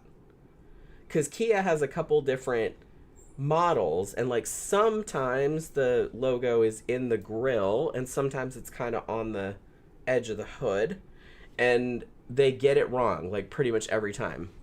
So I have to like go through and try and fix it and all this other. Sometimes I can fix it in Photoshop.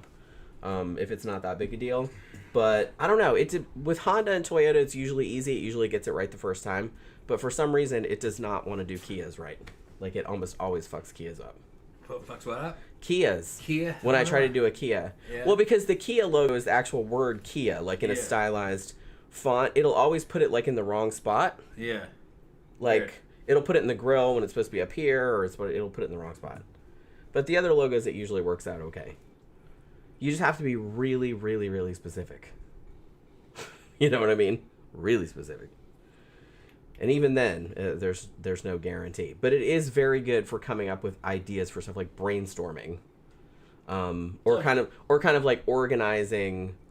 I use it a lot for my crime blog, like writing about unsolved murders. Like, it's really good for doing bibliographies, finding sources and like kind of organizing everything into like essay form. It's good at doing that. But yeah, if you want like a real specific image, it's a real bitch. What's up, SideQuest? How you been? What's up, SideQuest? Yeah. Yeah, she was talking about AI up here. I think I forgot. Where did she say? She started talking about... SideQuest was saying, this is what you were talking about before with the AI model. It said it had this engagement model that's designed so it can't say it doesn't know something. Yeah. It also won't contradict you if it calculates that it could cause you to disengage with it. Really? And when it can't remember, it fills gaps what it doesn't know with made-up approximation using the information it does have. But when you tell a thing to prioritize making you feel good so you keep talking to it, that automatically creates problematic information response. That's what I'm saying. So it's not a person. It doesn't react to you the way a person would. And it's only getting the information that's out there, which could be wrong. So if it tells you something that's wrong and you tell it, hey, that's not right, it doesn't want you to stop using it. So that's weird why it would care. They told it to care. It doesn't care. They told it to care. Yeah. I mean, it's not alive, so it doesn't care. They told it to do that. But yeah, that's what they want it to seem like it's like, oh, sorry, like I got that wrong or whatever, like a person would. But like I said, it's not a person, even though it kind of sounds like one. Although there were times where it would answer a lot more correctly, and then sometimes it would get bad at it. It's like they're toying with it, monkeying with the insides of it. I don't know.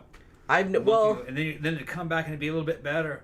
Yeah, so they fart with the programming. Yeah. No, and they're trying to like tweak it this way and that way. Another thing I've noticed too is that usually, because I have like a different folder or whatever, or different conversation, I guess, like for each client. So it's like if you engage with it enough about that particular client, then it learns. So it will know, oh, this is the look that you usually have for this client. Like, this is their aesthetic. Yeah. So it'll try to stick to that, and it remembers where it is and all this other kind of stuff. So it'll give you suggestions based on that, like the more you use it, which is good because you're teaching it. Yeah. But, I mean, I don't know. It's kind of hard to say, It does get better the more you use it, but by the same token, I've noticed that if you try to get it to do something long, it kind of starts fucking up toward the end.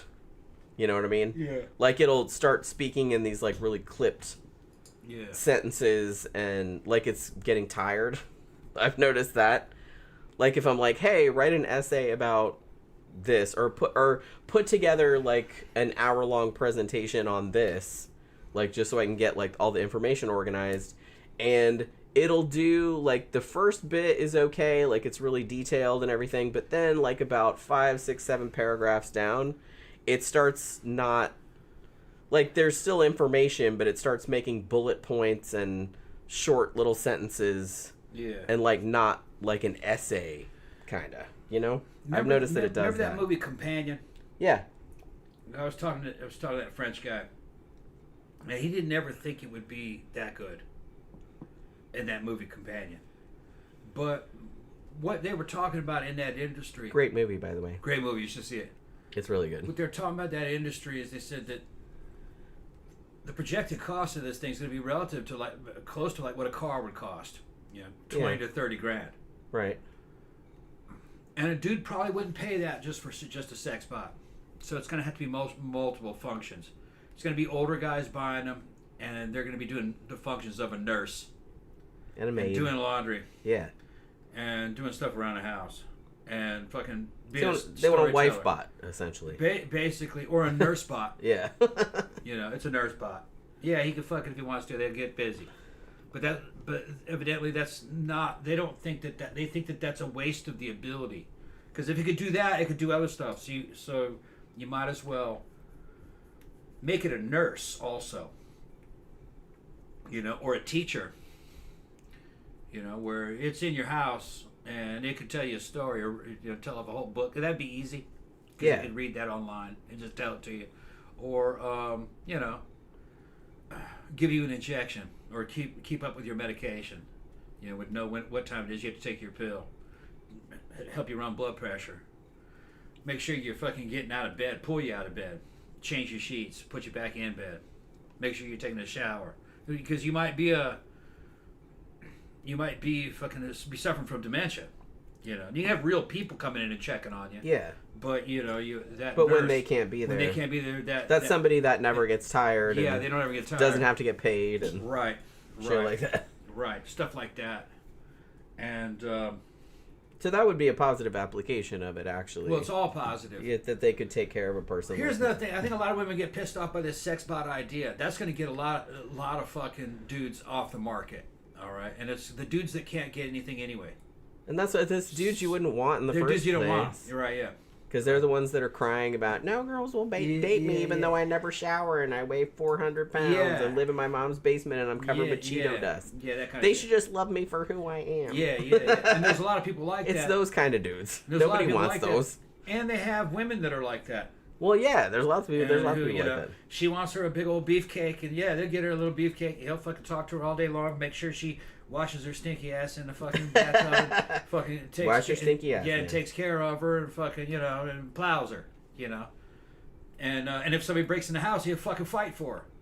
That's another thing. You're in the United States. Fucking, there's a thing called defense of others, self-defense, and lethal force. We have all those laws here. So if you were helpless and somebody broke into your house and was trying to harm you, it would be totally legal to have that fucking robot defend you and kill that person if they had to. That'd be handy. It'd be very handy.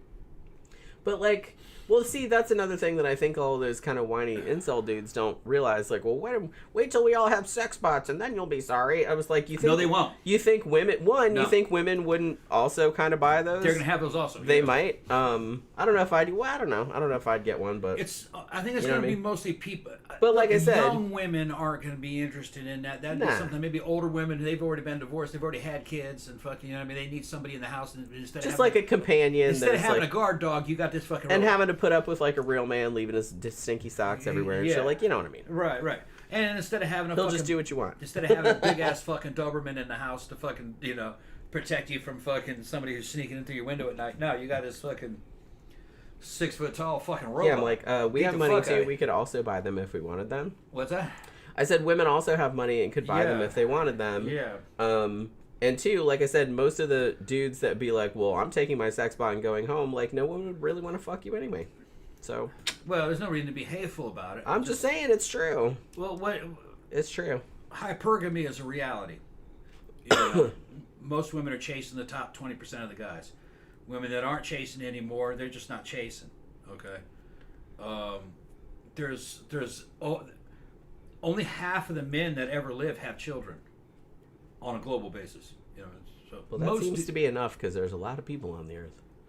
No, you have to have a growing population. If you don't have a growing population, there's no. It's complicated. I've seen the algorithms.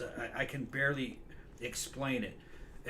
Remember that book that we both read? We both read a long time ago called The Lucifer Principle. Yeah, I have it. I have it. Yeah, very good book. It can get to a point to where you have a lot of technology,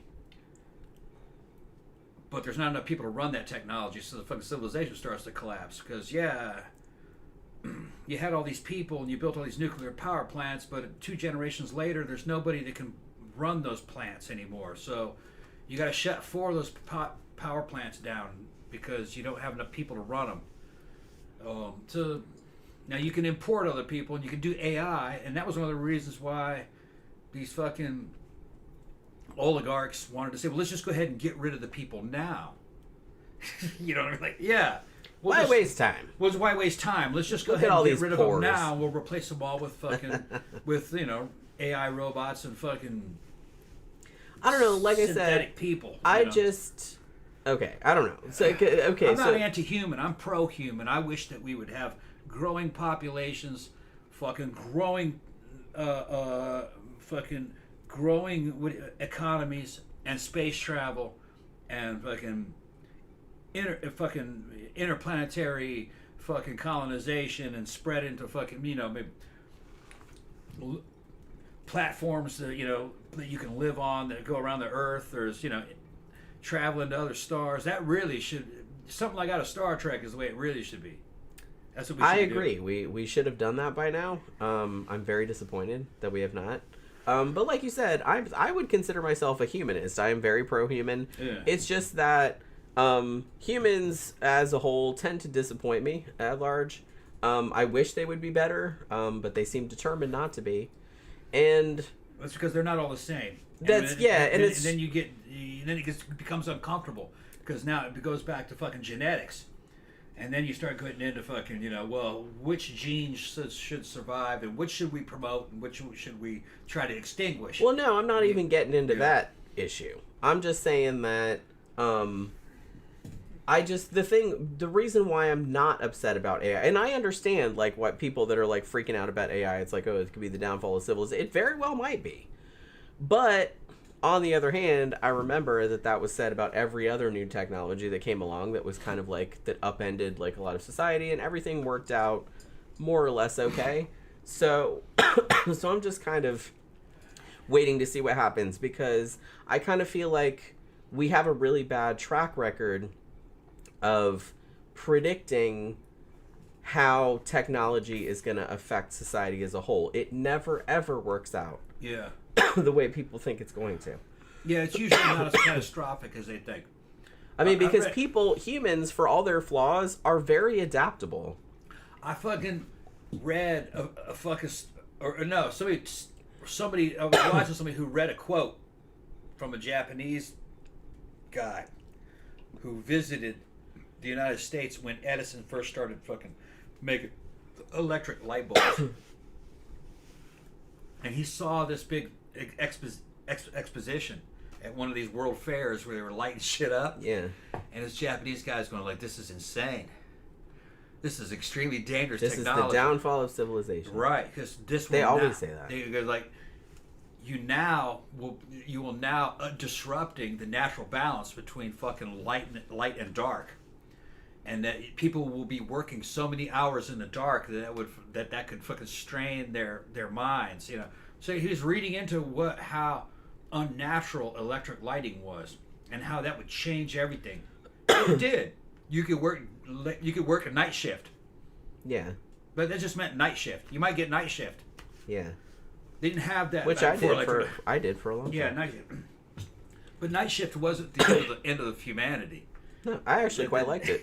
Yeah. But the Japanese guy fucking foresaw that, man, you could work throughout the night, and that'd ruin everything. It didn't. Nah. It was actually pretty fun. I worked for 8-9 years for a newspaper, and I worked overnight. Yeah. I had a blast, man. It was nice and quiet in there. Totally unnatural. You were working when you should have been asleep. You know? And you were sleeping when you should have been working. It was awesome. Well, I was always kind of gonna fucking fly off. I was always kind of a night owl anyway. Yeah. And so it kind of just fit in perfectly, honestly. I thought it was great. And like I said, I don't really like being around people, particularly in a work setting. So anytime I can just work with like a handful of people and the rest of the building is empty, I'm going to take that in a fucking heartbeat. Nice and quiet. Yeah. And the roads, there's no traffic. I mean, when I worked there, I only lived like literally, I could have walked there. I did walk there like a few times. It was only like 2 miles from my house. So it wasn't like I had big commute or anything like that, but there's like nobody on the road. It was lovely. Yeah. Lovely. But one of the things that did happen is they were talking about how, and I think that actually might have been in that book, that part of the problem is that technology is fucking growing by leaps and bounds, but human evolution. We're is still fucking, the same idiots we've always been. Yeah, fucking, it's just as slow as a glacier, and that's come true. We're now here in the United States. We're in a very high tech society, and a lot of people are still stupid. Yeah, and if you actually, I agree. If you're actually truthful, people 100 IQ and below, you don't need them. They've been replaced by machines. Well, technically, we don't need. You don't need them. Anyone. Yeah. Really? Well, you need some people to direct robots. No, I'm just saying that. You don't need them. Just from a broader perspective. So they're all. No one needs to be here. The under 100 IQ crowd are all unemployed, and they're all on welfare, and their numbers are growing, and then we're importing more of them. So what are you gonna do with them? They don't have jobs. There's no jobs for the 100 IQ crowd. So there's going to be big delineation between high-tech societies and low-tech societies. You mix the two, you're asking for fucking trouble. It'll never work. Although, like I said, I think eventually... Because look at the change that's happened between...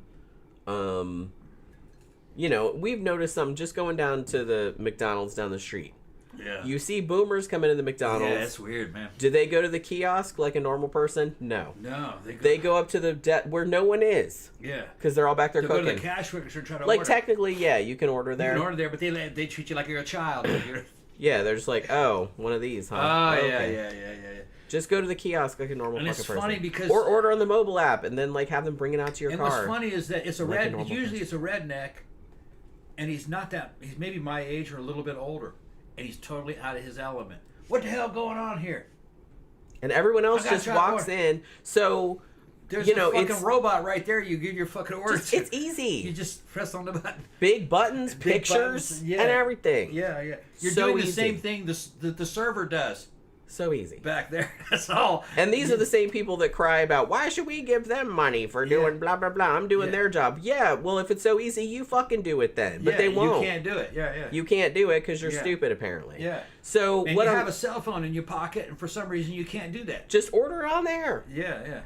That's all you gotta do. Yeah. Order on your phone and then pick it up in the fucking drive-thru. They shouldn't have to talk to you at all. But like I said, and I love that. The only thing I know some people don't like it. Is I said, I'm so happy that y'all made a McDonald's here. She said, oh, thank you. You're out of ketchup. Okay, we'll get some ketchup. It's the only interaction there was. Yeah. And they're all pleasant and everything like that, but they're cooking. Yeah. They're making your food. Cooking and they're looking at orders. There's no reason for them to come out and have to be nice and get yelled at by people and shit like that. Yeah. You can just order on the thing and they'll make it. Yeah. Easy.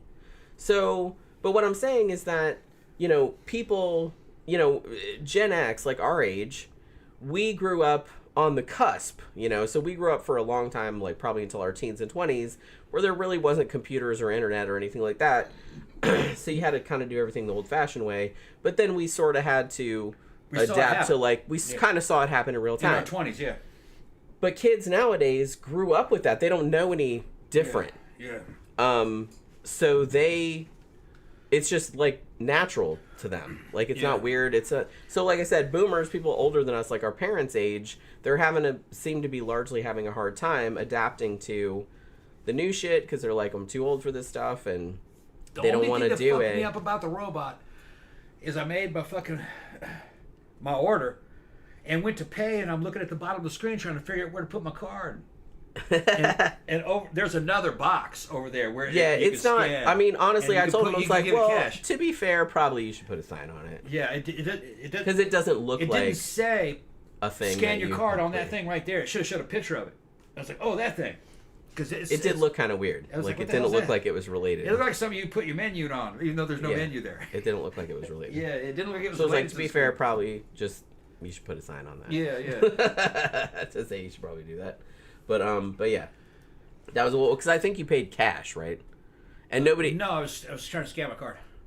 No, because you can just scan your card on the regular thing. Oh, I think you were cash. trying to get cash. You were trying to pay with cash because you were trying to get rid of it. Yeah, that's what it was. I think, yeah. Is that that's what it was? Because like I said, you can just tap your card and they're like you can anywhere else. Yeah.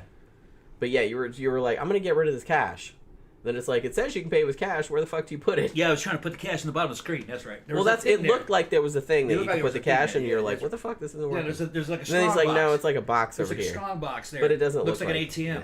But I didn't notice it. It didn't look. It wasn't real obvious. I was like, oh yeah, that. Oh, there it is. Okay. It should have showed me a picture, and you know, cash deposits, and you have a photograph of that fucking thing sitting there. Oh yeah, okay.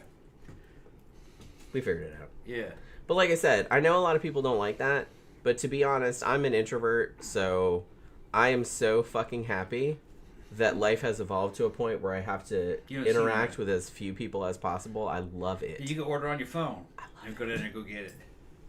And I can take my time. I can just sit there on my phone and be like, do I want that? No. Do I want this? No. Then you can just like put it all in. Merry Christmas, everybody. Merry Christmas, everybody.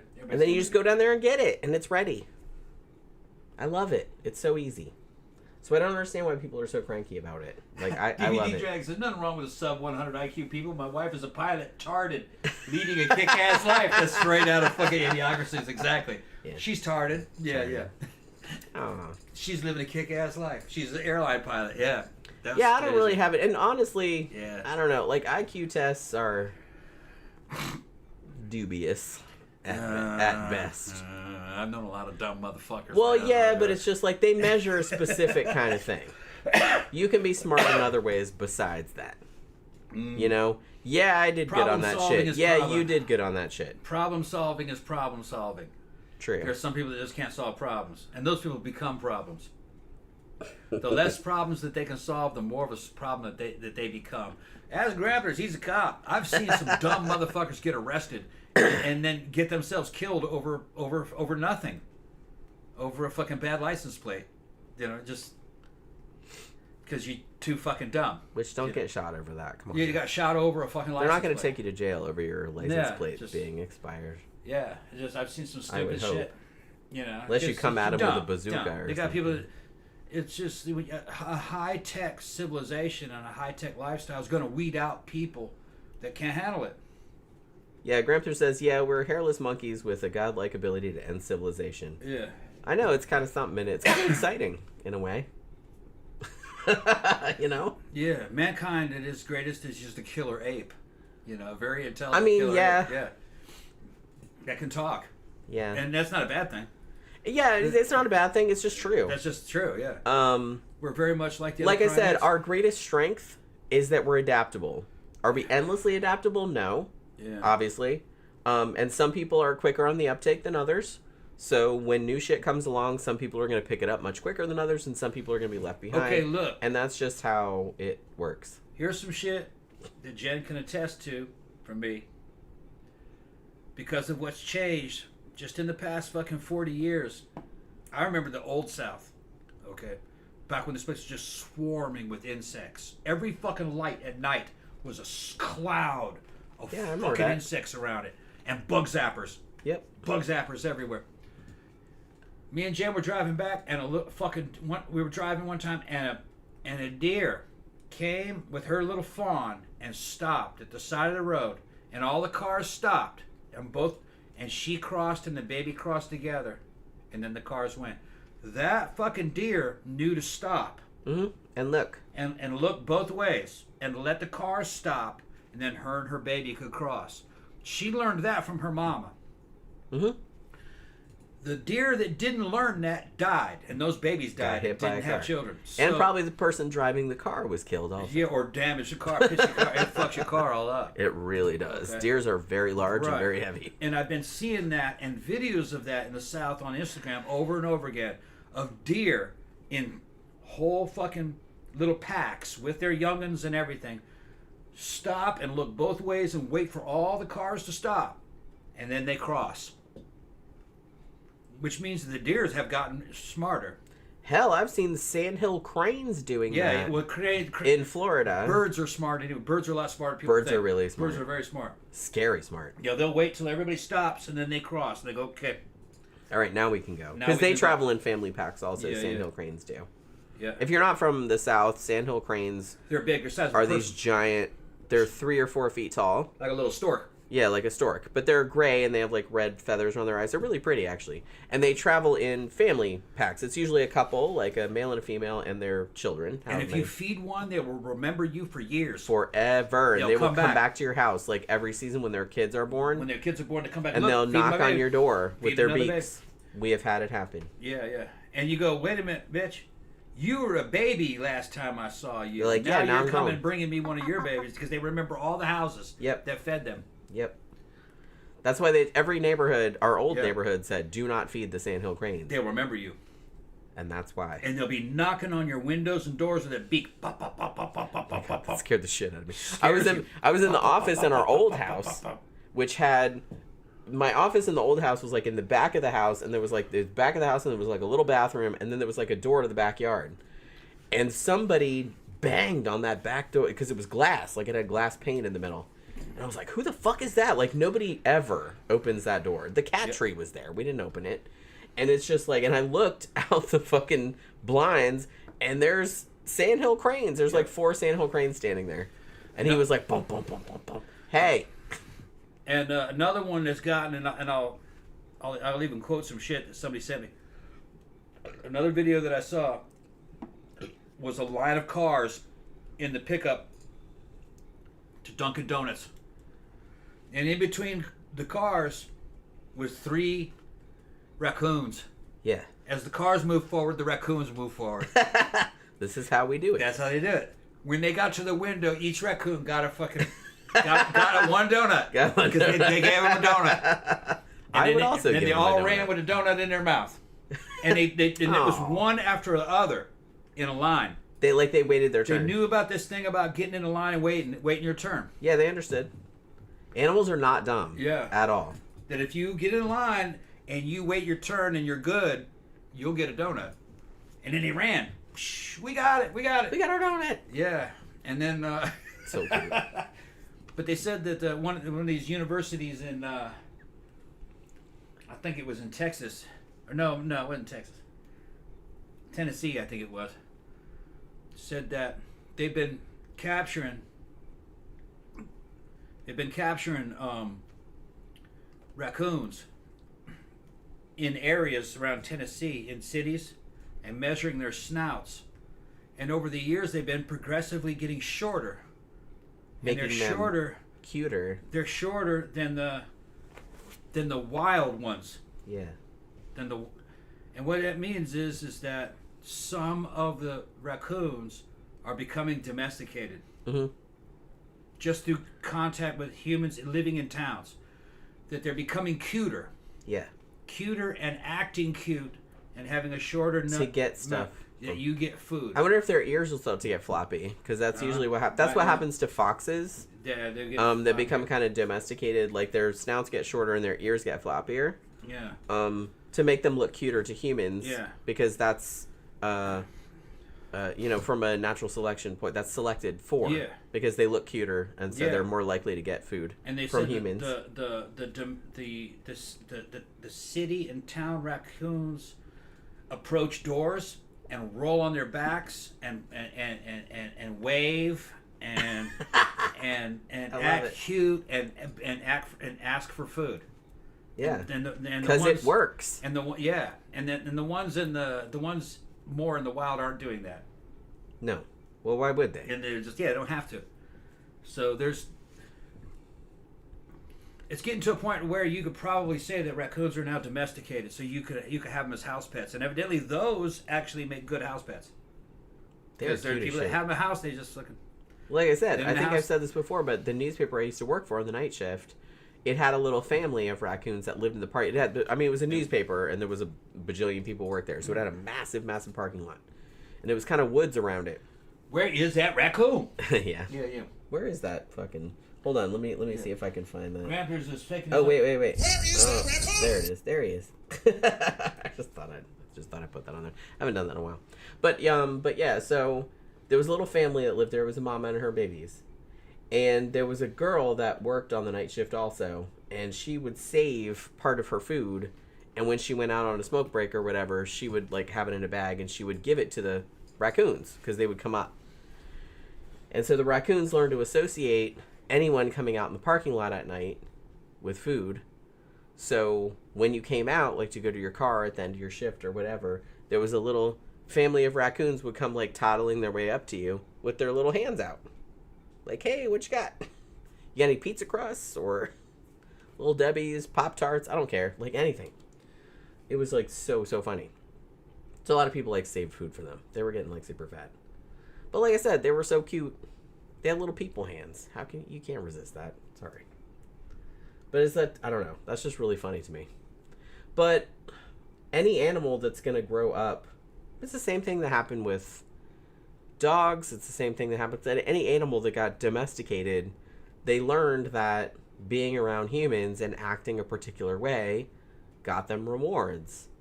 And because that behavior was selected for, that statistically became more common in the population, and eventually they were kind of all acting like that because they got a benefit from it.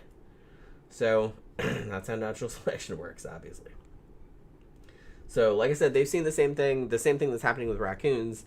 They saw it happen with certain populations of foxes also that were living in, heavily human areas where they were kind of scavenging humans' garbage and stuff like that. They had noticed that the foxes looked cuter and acted more like puppies or something like that because they would get more attention or more food or something like that from humans because they were acting like that.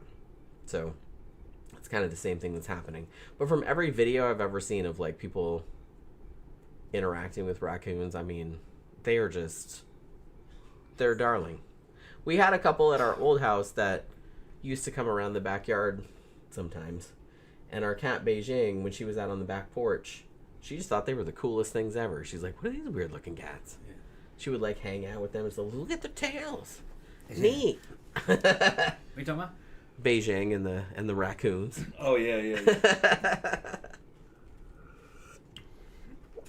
CB said, I had a pet fox when I was 17. She'd become so scared of humans she couldn't be released back into the wild. Aw. We have like a little family of foxes that lives in this neighborhood. But You got two. Yeah, there's two of them, I think. But it's like they seem pretty wild. They just kind of like run around. You only see them like every now and then. People in this at Black Bear Reserve here pull their phones out and take shots. We've seen them a couple of times. We've seen them a couple of times cross the road. They're around here, and they make funny noise like it sounds like a sheep baying or something. A little bit. And make peeping sounds. But just yesterday or the day before, they posted a video of a big black bear, walking out of a guy's garage and then going across the street. He goes, I need to keep my garage door shut. Yes. If you live in Florida, garage door gotta be shut. Please keep your garage door closed, especially if you have a refrigerator in there. They know there's refrigerators and freezers. And they know how to open refrigerators. Yep, they can open a car door. They can also open your car door. Yep. So, if you have any food in there, they're gonna get it. Yeah, there's videos of people walking up to car doors and the fucking car is shaking and if I can open the door and run and the bear comes running out, the bear accidentally locks itself inside of a car door. Oh. And then inside of a car, and then inside the car it's just fucking just trash, just all the upholstery ripped up. I was trying to jack your car and I got confused. Yeah, if they get locked in there, they freak out. They tear everything up. Wouldn't it be hilarious if we looked out the window one day and saw a bear driving a car down like the street? Like he stole it. It's all black bear. Well, like I said, we've said that a lot of times. There's a lot of black bears around here. Yeah, and they get big. They do get big, but they're not super aggressive. Like as long as you're not. I mean, I'm not saying like get up in their face and try to pat them or nothing like that, but it's just kind of like they're not gonna fuck with you if you're not fucking with them directly. Every time I've seen one, I try to come up and greet it, and it runs away. Yeah, there's like, oh shit, I'm and they run like a dog with a tail between their legs. Oh, don't hurt me. But they absolutely will try to get in your car if you got food in there, or if you have a refrigerator in your garage that has food in it, and you leave your garage door open. We've seen it firsthand, and it was daytime. It wasn't even nighttime. It was like 5 p.m. or something. Bear was just like cruising in there being like, hey, I'm gonna see if they got anything. You know what I mean? So just don't leave your garage door open, that's all. Yeah, bear no joke. Yeah, they, like I said, they can open shit. They're not dumb. It was back when we lived at the old place, and the little Indian boys come up running. Excuse me, white man, there's a bear. He didn't say it's white okay, it's okay. He didn't call me white man, but you know, in our old complex, you know, they had a lot of H-1B visa. It was a lot of tech people, yeah. Yeah, and so there was a lot their of Indian wives families. and their children and their little children. We'd go on a little walking path there.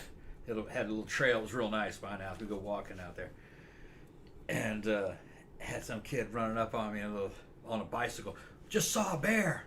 I said, "Is it okay?" You know, he thought he was gonna get eaten. I said, "No, it's fine, man. Don't worry about it. Just don't fuck with it. Yeah, it's okay." Yeah. I mean, if you fuck with them, if you get in their face, yeah, they'll probably like fuck you up. But they're not gonna kill you. They'll run. It's all right. It's not a grizzly. Yeah, it's not a brown bear or grizzly or anything. They're not real aggressive. They're not. Yeah, they're big, but they're not real confrontational. Yeah, but they're actually. Most people have been killed. Most people that have been killed by bear have been killed by black bear. That's because there's so many black bear, and they're always around human habitation. Yeah, they live around. But they like to go through people's trash because that's where all the good. And a lot of times it tends to be mistaken identity kind of thing. Like you've accidentally trapped that bear, and that bear fucking kills you because you walked out into your garage and the bear was in there. The bear was in there and couldn't get out. Couldn't get out because you were blocking the path. That'll happen. Another thing that'll happen is that there are bear out there that hate human beings because they know that human beings have shot people one of their own. They know they're smarter than you think they are. They know that those humans kill bears. Yeah. So when that happens, a bear can be very dangerous if they survive an attack. And I've seen some videos of hunters. My dad would never hunt bear. He said, and I didn't really understand it until I saw what it's like to hunt a bear. You shoot the bear, and the bear's up in a tree and goes, oh, and it screams like a human and falls down. Don't fuck with bears, man. Come on. And you're like, man, that wasn't quite a clean kill. That's not cool. Yeah, the bear was just minding its own business. That is not a prey animal. It's not really a prey animal. And my dad said, well, they don't taste good. Why are you killing them? That's what I mean. Why? There's no reason. Good. Yeah. Unless it's directly trying to eat you. Yeah. And I saw another video of a dude that was trying to kill a bear with a spear. It was old, from the 70s. He had baited the bear. I don't know where. It had to have been Canada. You couldn't do this in the United States. He had baited the bear. There was bait on the ground. And he was up in a tree above it with a camera on it. Now, see, I'm pretty sure that's illegal here. And he jumped out of the fucking tree and stabbed the bear in the back with a fucking spear, and both bear ran off. And the bear went, oh! I could and never. I was just like, okay, I understand. You tried to see if it could be done, if you could kill a bear like the way a Native American would. Yeah, good for you. You're a big fucking man. You're so big macho. Man. Blah, but blah. It didn't work. The bear, you just stabbed a bear in the back, and it didn't work. The bear ran off, and really the bear was just getting something to eat. Yeah, and that's really kind of like what did that prove? That's not a prey animal. That's not a deer. All right, they don't reproduce in the same numbers as deer. They're a lot more intelligent than a deer, and you kind of just come off looking like an asshole. You absolutely come off looking like an asshole. Yeah. I do not understand this kind of thing of dudes that are like, and they go kill these big, mean animals just so they can look like, ooh, it's like a dick slinging kind of, and that is so fucking lame. You're not gonna eat that animal. You're not gonna eat it, yeah. You're just killing it because you said you could. Ooh, I killed this big. If somebody told me, oh, I went on a safari and I killed a lion, I'd be like, you, sir, are a fucking douchebag. Yeah. Why? Why would you do that? The thing is about the lion hunts and the shit that happens. What's happening there is that it's called a culling. I know that. They got permission to kill that one. I know they did. And the rangers go, just that one. And it's because there isn't enough. There's too many lions, and they can't support them because the park isn't big enough for them. Yeah, I get that. I kind of understand that. I understand but that. But the thing is like I think it's kind of weird that a rich European. It's usually a rich European. Some rich douchebag whose daddy didn't love him enough or something. Well, I don't want to characterize him like that. But it's like a rich European, Italy or something like that. They got American ones too. will pay $30,000 to go shoot a lion that you don't eat, and you just get a photograph with it. The park rangers were going to kill it anyway. Yeah, but you paid $30,000 to do it. Now you can say, well, the $30,000 went to the park for the conservation. That's great. That's good. That's. But it's just kind of like, well, I wouldn't pay that much money. Well, just and I to feel shoot a like the lion. whole reason they do that is so they can brag to other people that they killed a lion. Yeah, I shot a lion. Which, like I said, if you told me that you paid $30,000 to shoot a lion, I'd be like, bye. You'd be like, oh, you're a shithead. Yeah. All right, see ya. Well, the lions were going to be culled. I know that. But why would you pay the money to do That's it? what I'm saying. It's like, that's what I have the problem yeah. with.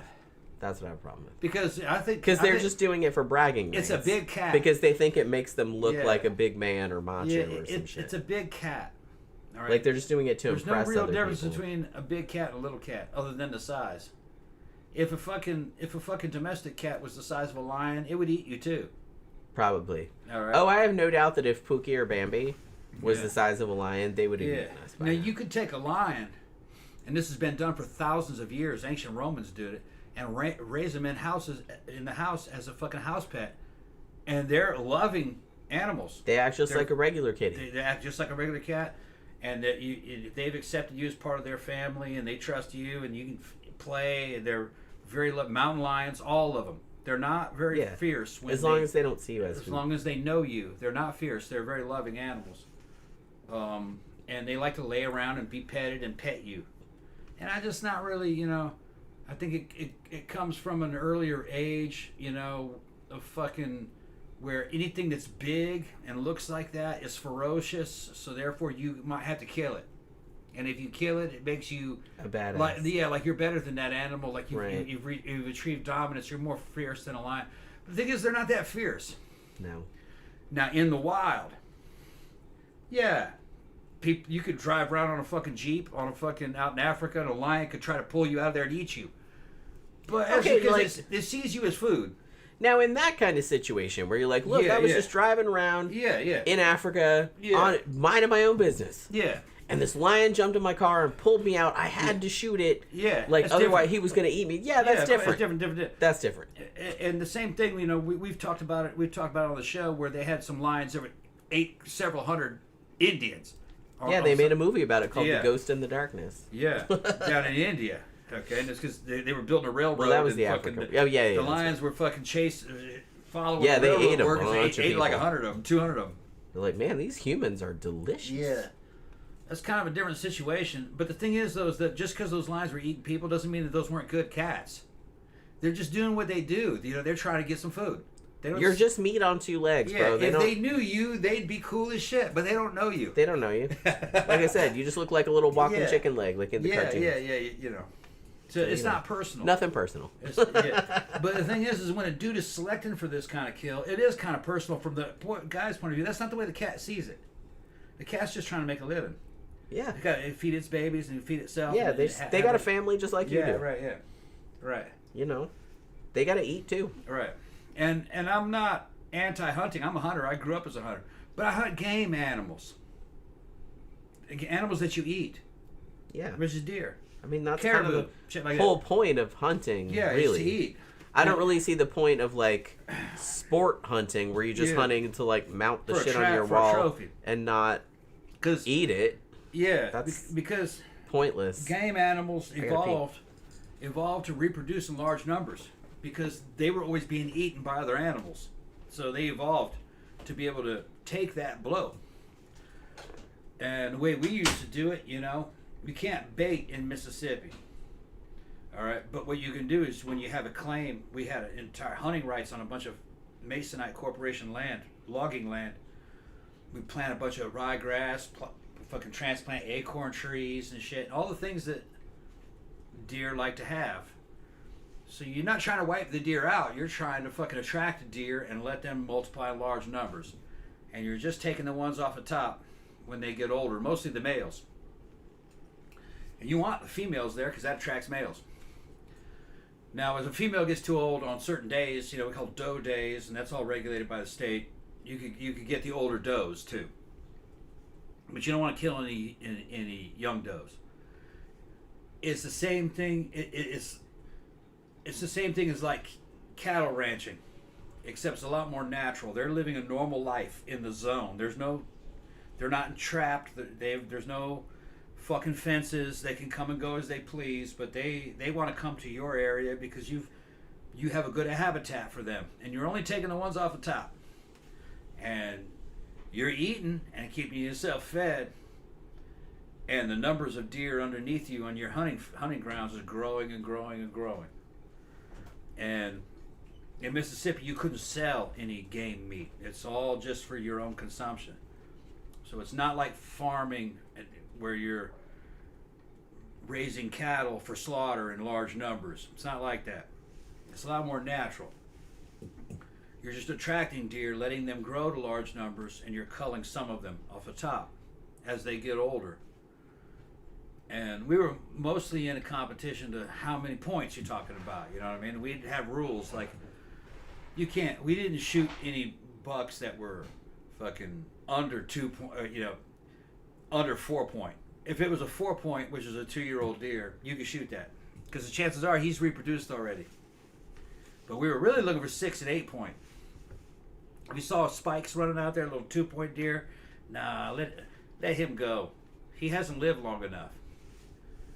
And there's many more of them that you never see out there in the hunting grounds anyway. But we all got it coming. It's all going to happen to all of us. We're all living creatures. And the greatest hunter is time. Eventually that fucking gets you. Wow, that was super deep, Tom. Yeah. But the deer, if a deer makes it to 8 years, he's old. That's a long time for a deer. I'm just hoping I don't die like a horrible death. I don't want to get eaten by a shark. Yeah. Or like fall off a cliff. Well, here's the trade. Or something. Here's the trade. Deer or fall in a pit of sewage. Deer have always been prey animals. They normally were eaten alive by wolves. The trade-off is that if they enter into man's hunting ground, first of all, not as many of them die because we chase predators away. Yeah, because we want them there too. Yeah, we don't want the predators there. They can have better food, they can reproduce, and we only kill them after they reach a certain amount of fucking time. And they're shot and instantly killed. They're not eaten alive. Yeah, I mean, ideally, they die without knowing what hit them. They don't even know what happened. But if an animal gets a hold of them, like wolves or coyotes and shit like that, they're eaten alive. Or they run them to death until they're exhausted, and then when they're too exhausted to run anymore, they're eaten alive. Yeah, which is a shitty way That's a shitty way to go. That's the way most animals die. Yeah. Are eaten alive. So humans are a lot more merciful. Yeah, because like I said, ideally you don't want them to know what hit them. The trophy hunting, though, that always kind of, now that I'm a little older, now that I'm older than fucking 16, 17, when I was younger, I was like, why not? But now that I'm like, know these animals a little bit better. Like, nah, man, why did you kill that bear? Why? Yeah, there was that bear. That bear wasn't really doing anything, and they were not designed to be preyed on. No. They don't have very many cubs. Like I said, unless that bear is actively trying to eat a person, there's really no reason. Yeah. And most bears that would come into your house aren't interested in the people. They're interested in the refrigerator. No, they want your beer and your food out of the fridge. And they got that on video. They got it on video here in Florida. Somebody with a camera going, what the fuck? And there's a bear with the refrigerator open and it's on its belly. And the bear looks at the camera and goes, hey! Look at all the leftovers. Come on. You guys got good shit in here. Get some. Let's share this. He's invited you to share this food he found in your house. How funny would it be? Just pick up some stuff and make a sandwich and sit next to the bear. Hey, man. Look at all this food I found in your house. You want some? Yeah, want some of this food? There's so much, I can't eat it all. This is in your house the whole time. This is in your house. Yeah. You probably didn't know this was in here. You didn't know about this, did you? Come on in, man. So they're like children. I would probably be like one of the people that'd be like, all right, let's get some of this food. Come on, man. We're just gonna say we're eating some chicken legs. If you don't look him in the eye and just slide them on next to him and go, look at all this don't shit. do any threatening shit. Okay, and you give him some shit and you go, okay, here, you want some of that? Take a bite of that. That's good too. Try that out. Yeah, that's good. They'll just bear out. They'll just be like, all right, yeah, it's another bear that's just funny looking. Yeah. You don't smell like a bear and you don't look like a bear. They know you're not a bear, but they're just going to treat you like a bear. Yeah. Yeah. You're a bear, like me. It's all good. You're bear adjacent. I'm gonna treat you like a bear.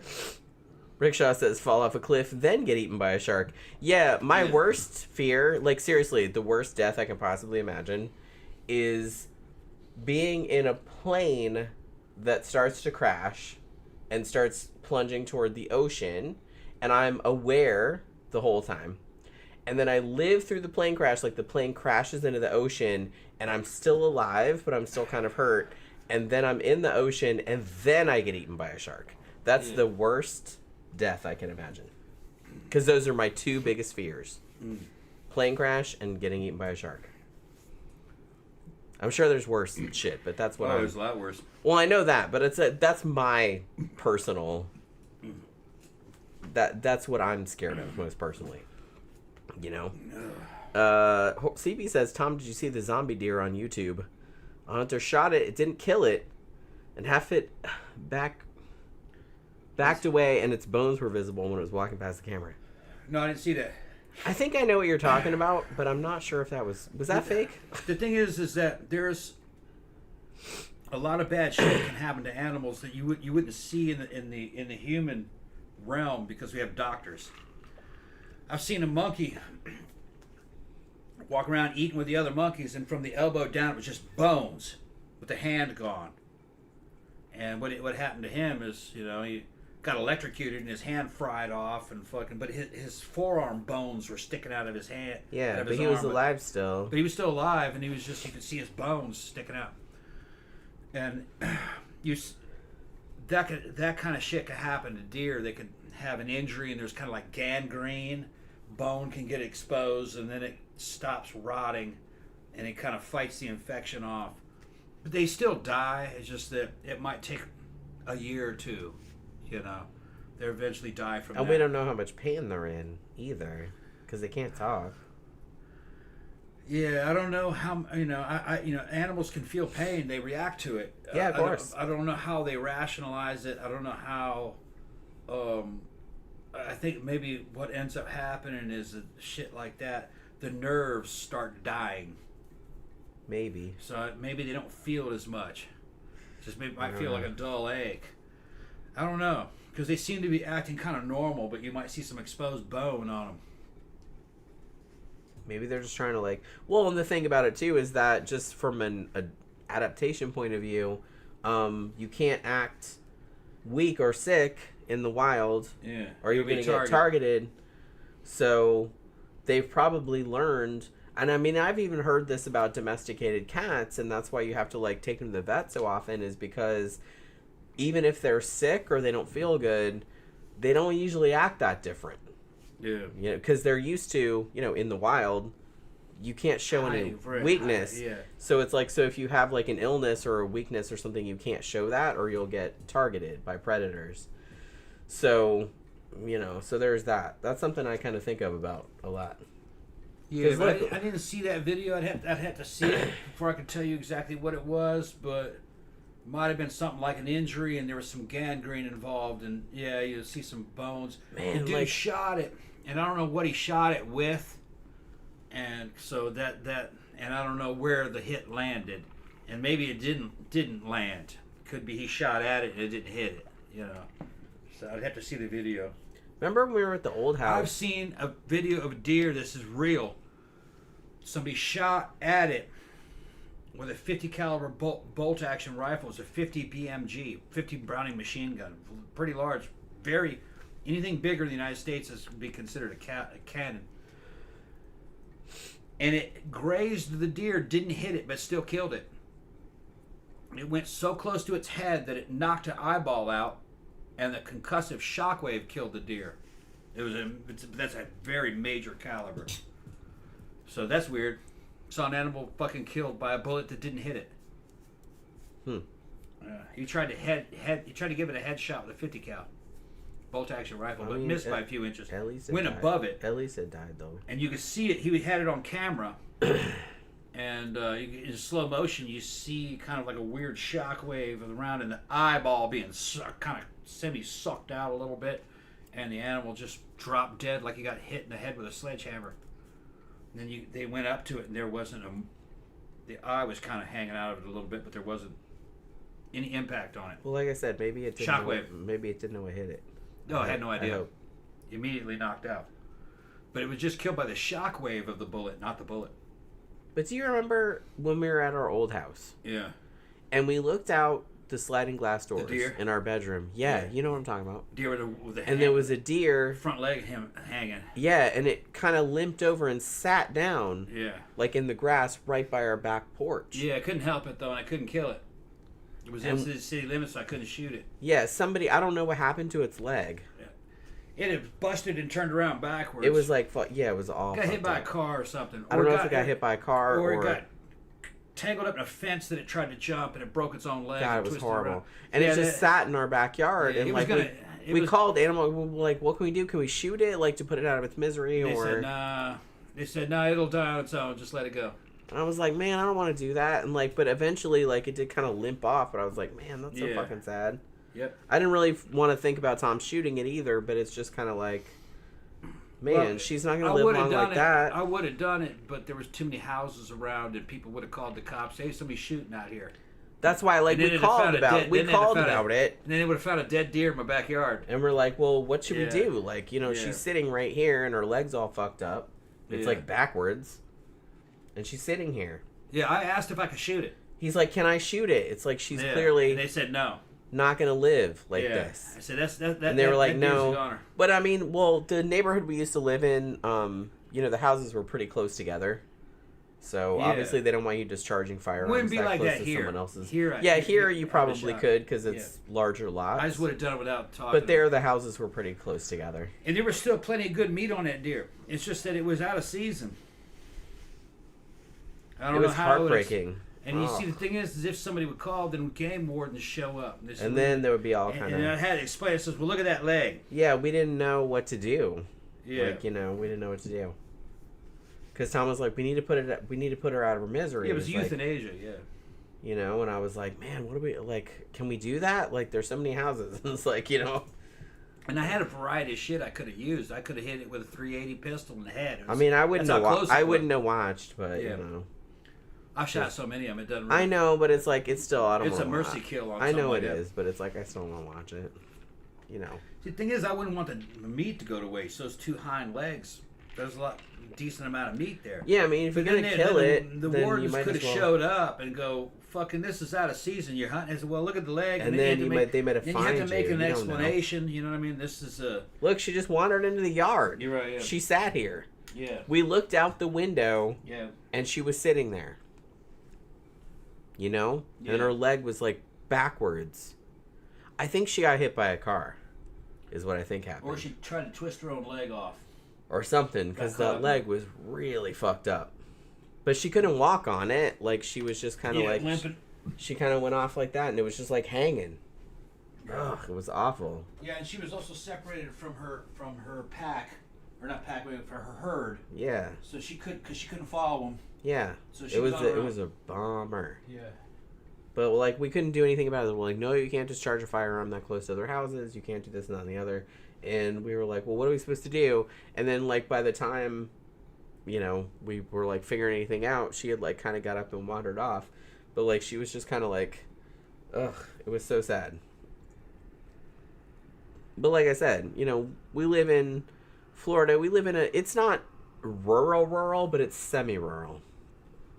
And a lot of the places where they're building the neighborhoods are, you know, animal habitat. So you're going to get deer and bears and foxes and raccoons, obviously, like various other animals, like just coming through your shit. And it's like, you can't get mad about it because, I mean, they were here before we were.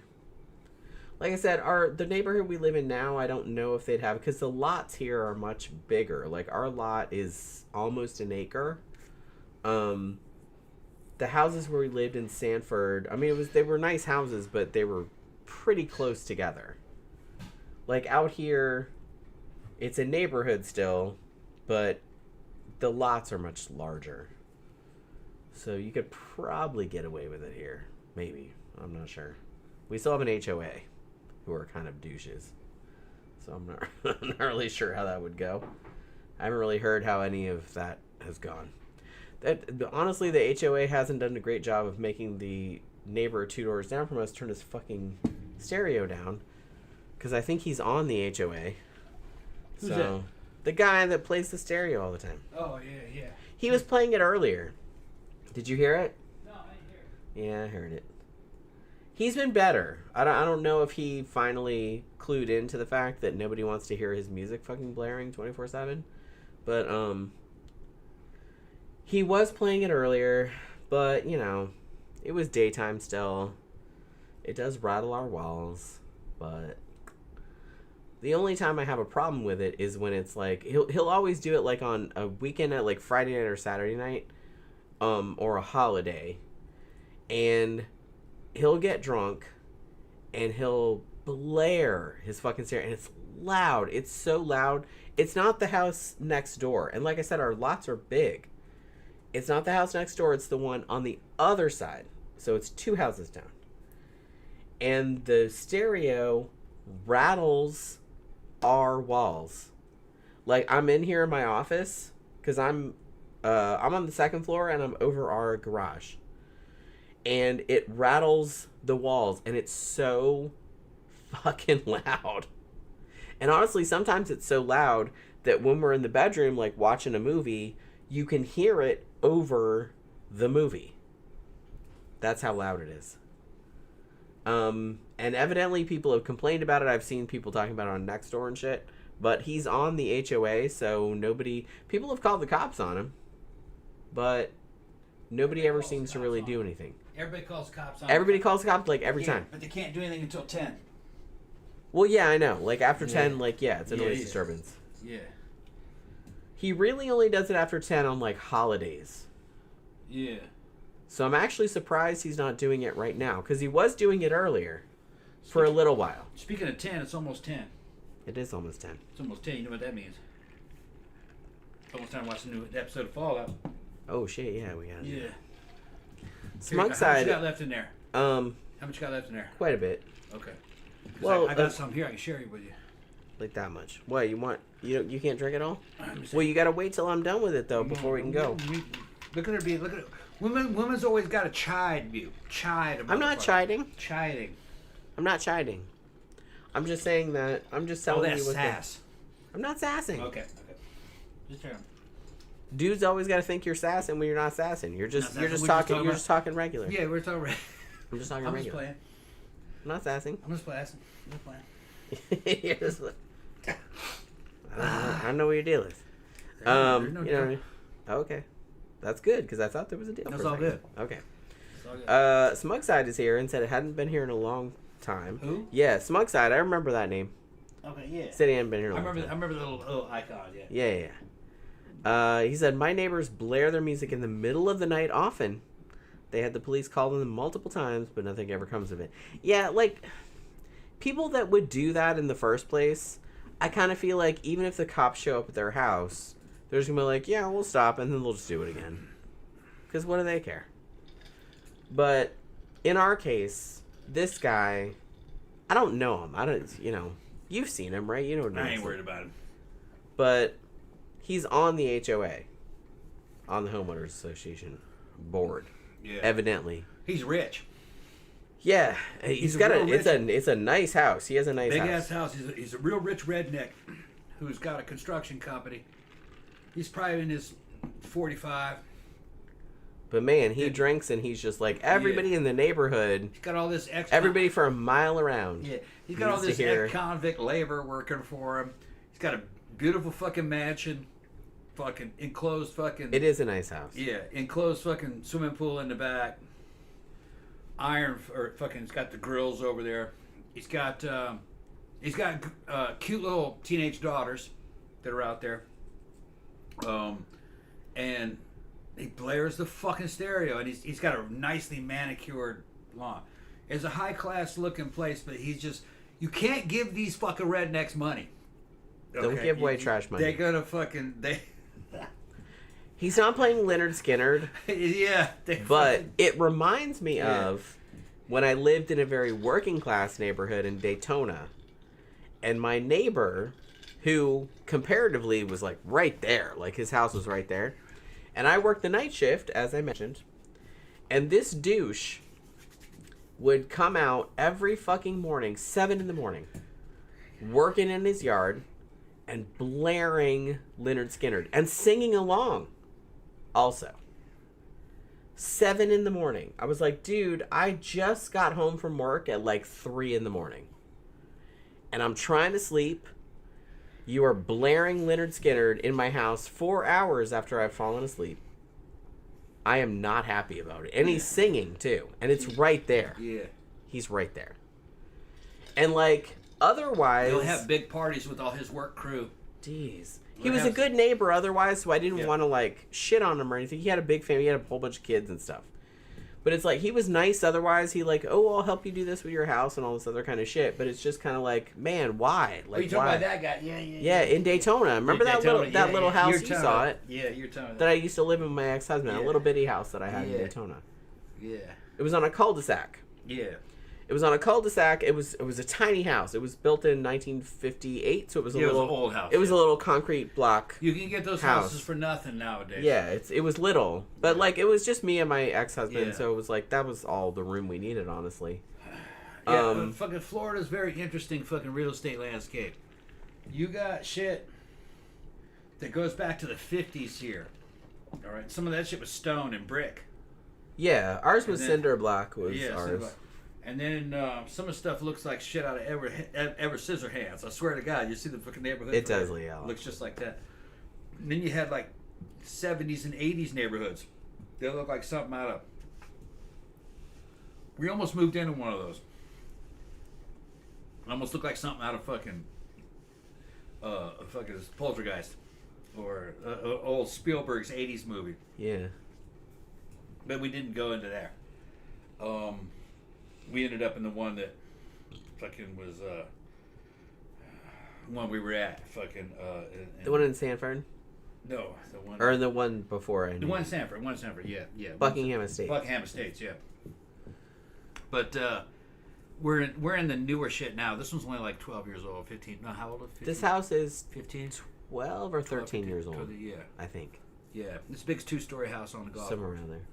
This house. It's just like a big rectangle. Yeah. It's not fancy or anything. I already made money on this house. Well, yeah. I already made money on the house. This was what was this? We bought it for $475. $475, and put new air conditioners in it, new roof, two new air conditioners. Because upstairs, downstairs. Yeah. We have 2 units. Because you can't. It's Florida, so you need a unit for each floor because it will overload. Yeah. It's so hot here that it'll overload your AC. Got new roof. New roof. Well, they have a thing now where kitchen. you have to put a new roof on every 10 years or your insurance will kick you off. Yeah. So that's nice. Yeah. Also, for now. I mean, hopefully they change that, because that blows. But we did have a new roof put on. And they're also trying to get rid of property tax. New kitchen. We had a new kitchen put in. That new kitchen changed the deal. I got a professional kitchen in there. It looks so good. It took a really long time for them to do it because, like I said, the dude that did it, it was one guy. Yeah. And his son sometimes. Yeah. And he would just come on weekends because he had another job. Yeah. But, you know. It's worth a lot. We got a deal because. Yeah, it cost me $7,000. But it would have been worth it's a lot more than that. Man, it looks really good. Yeah, that's really good. It looks really good. He did a good job.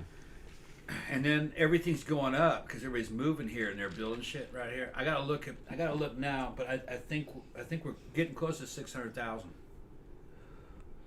Yeah, I'm not. That's the generic appraisal. I haven't looked on Zillow. I think it's 625. I think for a while, but yeah, it's getting to it's more than 100,000 more than we paid for it. Yeah, and we've only lived here 3 years, 4 years, something like that. Yeah, I think in 5 years this will be 800,000. We'll see, because this is still a semi-rural area for now. But they're building everywhere around here, and all the fucking Fortune 500 companies from fucking New York in the past few months are all moving here now.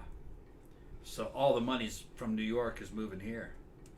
And this has been for decades where the rich people in New York move. Florida. Because it's cheap. It's cheap. They come here with a lot of money and they fucking can that's how my cousin's getting so rich. If you have a fuck ton of money, You move here. Yeah. Here's the thing. You can live like a king. If you made money elsewhere, and brought it here, you can get a lot for your money. You can live. If you have to work here, you're kind of fucked because the jobs here do not pay much. My cousin, we were talking about this dude. My cousin, he just got out of prison. He was in prison for almost 20 years, 15 years, for bank robbery. All right, he got into a shootout with the cops with a fucking machine gun, the whole 9 yards. I told you last time. He's a real thing. All right. His whole family are criminals. Yeah, criminals. Not his whole family. Criminals are government contractors and fucking security contractors. There's kind of big crossover. His cousin is a bank robber. Ex-bank He's robber. out now. He's out. Yeah, he's a great guy. Fucking good, big. Yeah, he seems cool. Big, good-looking guy. He's been over here. Yeah, he's been over here. Just had a new kid. Yeah. He's been out for not even a year. All right, he's been out for about 11 months. He's already made $750,000 in cash installing bathrooms. Yeah. And fucking renovating kitchens. That's the way you want to go. In mansions for New York people that are moving up north of here. And you know where I said, where the fuck are you getting all your leads? And he goes, off Reddit. So what? Reddit. Yeah. And I just post pictures of what I made, what I did, and he learned all that shit when he was in a federal prison.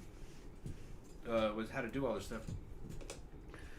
And fucking I was talking to his girlfriend. I was like, you do realize that next year, at the rate you're going, you're going to be a millionaire. And he goes, yeah. And as this, and he doesn't even have a credit line where he's borrowing money to buy stuff for the next job. He just uses his own money. He goes, I don't want them having him. He's got his bank account big enough to finance his own construction projects, and he lives normally. He lives out of hotels where the job is. You know, I think he's got a place now. But because, like I said, sometimes if you have a house, especially if it's a really nice one, it's kind of a money suck. It's a money suck, yeah. So he just kind of lives where the jobs are, moves around. He's got fucking 4 motorcycles. Wanted me to buy the Harley from him for $3,000, but I didn't have the money. I got the credit, but I don't want to put it on a credit card. And I'm doing it. I don't blame you because you're kind of in the middle of that other bike. It's got a real nice fucking Harley Davidson Softail, red one. He's got 4 or 5 of them, and he's a good dude. You know, he made a mistake when he was young. But honestly, like I said, bank robbery. Yeah, it's a crime. He was into motorcycles. As long as you didn't kill anybody, I'm really not that worried about it. It's a bank. He was into motorcycle clubs and stuff, and his dad was into that stuff. His dad was a Hell's Angel. Now, his granddad was the dude that was a fucking aerospace engineer, you know, for Grumman Aerospace, McDonnell Douglas, and General Atomics and shit. Fucking the company's gone. But, and NASA. You know, they were very intelligent on that side of the family. They're also very crazy. Yeah. Your whole family is kind of yeah. That side of the a little bit. That side of the family's fucking crazy. Intelligent, crazy, unstable in terms of like they're very much risk takers. Well, you're kind of like that, though. Yeah, I got very intelligent, but also kind of crazy. I love fucking high risk, high reward. Yeah, shit. They're like that. But then also on that side of the family is fucking Task Force 160 Special Operations Aviation guys who are working as fucking bodyguards for kings and shit and fucking princes over in fucking Dubai and EUA. And there's 2 of those. Then his sister, the crazy bank robber guy, his sister is a defense contractor. She works on these F-35 fighters. She's a mechanic, and she's fucking great mechanic. That's another thing. It's all mechanics. And they're all into motorcycles. That whole side of the family, and they're all security contractors. But you can see where you got it from. Security contractors, intelligence, with the State Department, that kind of shit happening. And fucking, I was a security contractor, ex-military. It's all this. Yeah. Here's the thing. Here's the thing I'm trying to tell y'all. You don't even know half of the fucking story. Jed knows it. So I know. Okay. I know so much stuff about him. There's so much crossover between all that shit. Okay. There's a certain. I can't talk about it. You changed your mind? Yeah, I don't know if I can go. I'm gonna talk about that. You probably shouldn't. There's a demand for certain people that don't follow rules. Yeah. As long as they're loyal. Yeah. As long as they're loyal, they're on the two team. Different things. If you're loyal, you're on the team. It's kind of like a family business.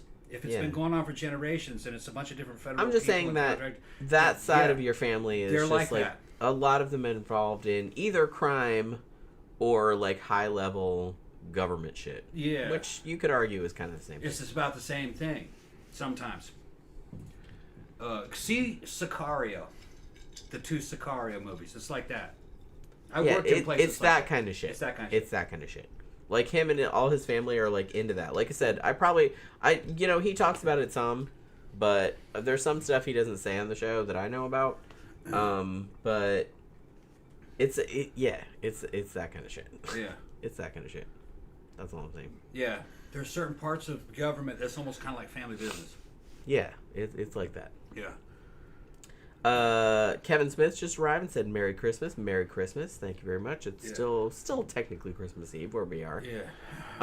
Zach's just got here also. What's up, Zach? How you doing, Evening, people. Just got back from a Christmas party. My boyfriend just got me my first vinyl record. A copy of Buckingham Nicks, LOL.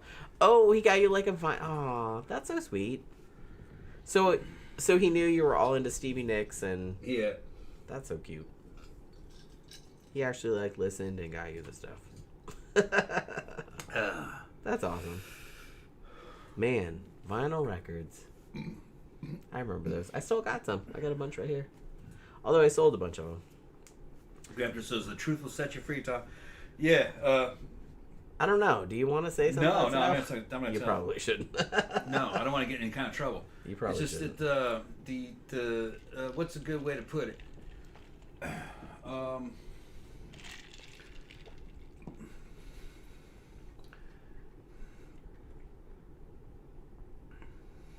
What is in the spook world? It doesn't really matter what you know. What matters is what you can prove. If you can't prove anything, then it's all right. Right. Okay. Yeah, because then you could just be like some lunatic shit. And really, okay. Here's a good way to describe it. In the above table conventional warfare business, which like in the army, like I was in the army, and military stuff. Also law enforcement. Grandpa was in law enforcement. Everything there is kind of above table, and if you're going to camouflage something, you just paint it green or put fucking leaves in front of it and just cut. In the spook world, you camouflage stuff by describing it as something that it isn't, or naming it something opposite of what it actually is. It's like a psychological camouflage. That's one. I mean, we've kind of twigged onto that. But yeah, that's one thing. So, if you're working for a company whose name is ATAP, Anti-Terrorist Assistance Program, what it really means is it's probably like that Freedom Fighter Generation Program. Sure. Which is terrorist making program. Yeah. Okay, that's well. Like I said, I think what it means. After the Gulf War, I think all of us kind of figured that out. Okay, that's one thing. Like it's just whatever you called it, it's the opposite. It's the opposite of what it is. Right. I gotta pee. Okay. Just because it's a terrorist doesn't mean it's a good guy. Just because it's a good guy doesn't mean it's a terrorist. There's so many different ways. It's a psychological thing. It's about twisting perception. And right and wrong have a lot to do with perception.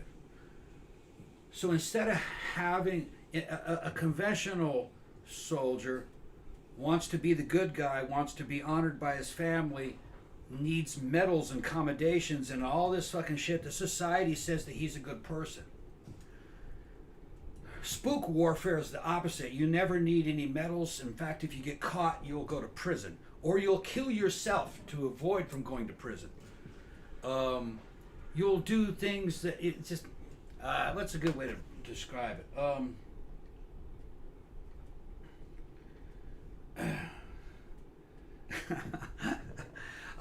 A lot of it is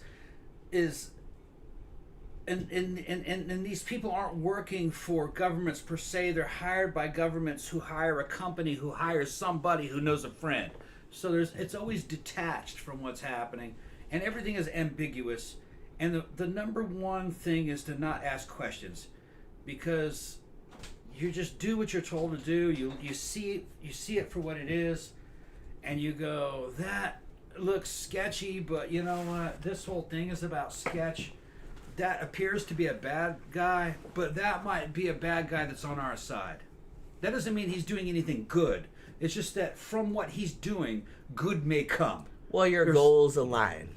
What's that? Your goals align. Yeah, the goals align, or eventually what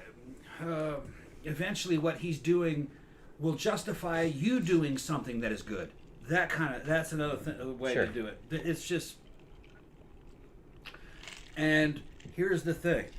The whole business is about doing weird shit like this and not having any proof. Because it doesn't matter what you know. What matters is what can be proved. If you can't prove anything, then it doesn't matter that you know it. Or that you and if did you it. told somebody else about it, you'd never be believed because there's no proof. So that's the spook version of camouflage. Yeah, like you can do what you want, but you have to like obfuscate it enough. Yeah, the weird shit. Anyone would sound crazy, right? Talking about it. The people that do this kind of stuff, usually it runs in families. Okay, it's like a family business, and they're not normal, mainstream, conventional people. Okay? Because a conventional person can't deal with sketchy shit like that and ambiguous stuff. They're just not going to. Well, people in general don't like it. Imagine if you worked for a job your whole life and you never got a paycheck. You were paid in cash the whole time. That's what happened to dudes that worked in fucking what you would call... I would be suspicious immediately. Yeah. Dudes that worked on Groom Lake. Like, wait, what am I doing? Yeah. Old school dudes that worked at Groom Lake, also known as Area 51, were never paid in any paychecks. They were paid in cash. Well, yeah, no paper trail. There was no paper trail, and they had no job titles, so they could never prove that they worked there. Again, no paper trail. Yeah. They knew what they were doing. And some of those dudes were convicts. They were guys from the mafia that got in trouble and were placed there to work instead of doing time. Yeah. And when they got out, there was no proof that they were ever there. But it was a payback because the mafia was helping. Sure. I mean, why wouldn't the American war effort? Yeah. During World War II, because of Mussolini and the Italian fascists, yeah, the mafia had pull there. That is always happening. Sure. Always happening. It's constantly changing. Let's see. Hold on. Sly is here. What's up, Sly? Merry Christmas, Tom and Jenny. Thank Merry you Christmas. very much. Zach's talking about the album. It's like, you know, that he did buy the album. It's like, only problem is I don't have a turntable. What album? What did he buy? The, like I said, Buckingham Nicks, LOL. Yeah, like the, so I guess Stevie Nicks was. So Stevie Nicks with Lindsey Buckingham? Yeah. Which album was it? Oh, I don't know. And I also already listened to the album on streaming. But still, I mean, the gesture, though. Buy a turntable.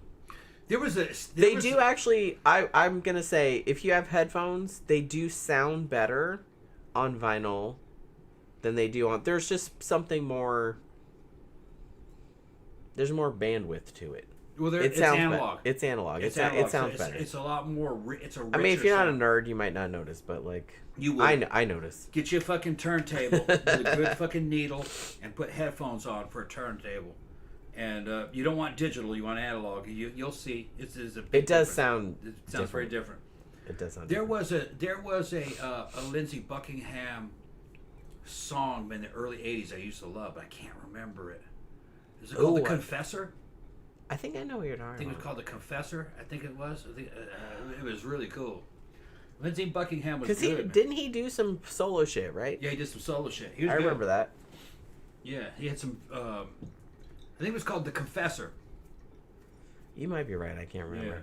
Yeah. I think it's hilarious that Zach, who is young enough to be our child, is listening to into that old shit. Fleetwood Mac. Fleetwood Mac adjacent stuff. Yeah. Which is like, that's like my dad was listening to that. Like I liked it too, but that was like a little bit before my time. Okay, well, I'm going back on that music because that was good No, quality. I liked it. I liked it. It was good quality music. It wasn't our thing. It was. Yeah, like that was kind of like it. My mom would have been into that. Right. That's what I mean. It was just kind of like I got into it later. Yeah.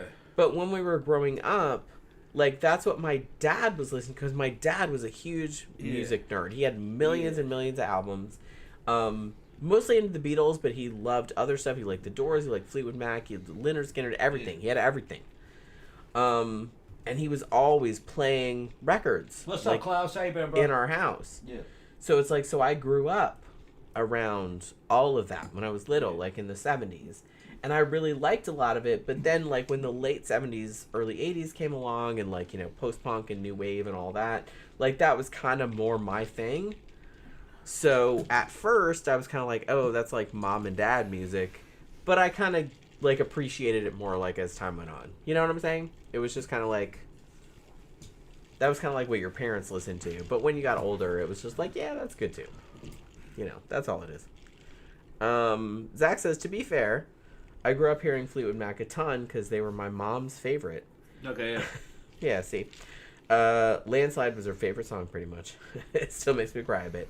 Yeah, like I liked it, but because we were the next generation, it was just kind of like we were looking for our own thing. Yeah, that was kind of a throw. Even though I must admit,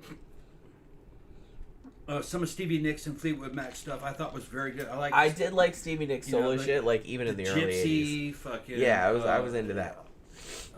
Fucking, she was a great vocalist. Yeah.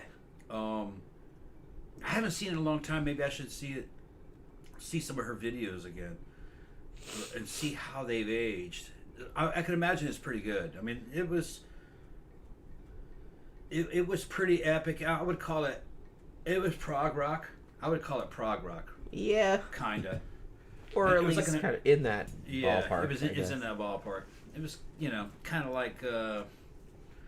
It was kind of American-y, even though I'm not even sure that was an American band, but I think it was very much leveled at the American audience. Feathers and fucking, you know what I mean, fur and outdoorsy, witchy, kind of earthy stuff. You know, they were into all that. But it was just, that was another time, very 70s. Yeah. Very 70s. Which, like I said, it had a sexy angle to it, though. Yeah. It did, but it was just...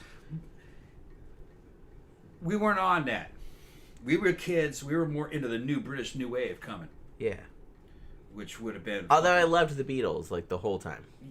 They were good, but... And then I was into that from when I was a real little kid, because my dad always listened to that. For me, Duran was the Beatles. But like I said, when that was my thing. Yeah. But I was still, like, into that, too. Like, I had Beatles posters and Duran Duran posters. Yeah. Like, in my room when I was a teenager. When I first started having, like, a musical awakening, I was probably about, you know, like 12, 13. I was in California, listened to KROQ, and back then it was the British New Wave. And that was early Duran Duran, like Planet Earth. Fucking Girls on Film, you know. Night Boat, shit like that, all right? And then also... Adamant, probably. Fucking Adamant. You know, fucking Desperate But Not Serious. Fucking, what was that? That's a great song still. What's that? What? That's a great song still. Yeah. I was dancing to it when fucking just Adamant stuff was coming out. And then you'd have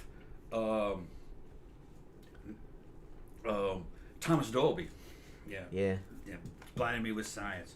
You have fucking Madness, you know. Our House. You'd have... One Step Beyond.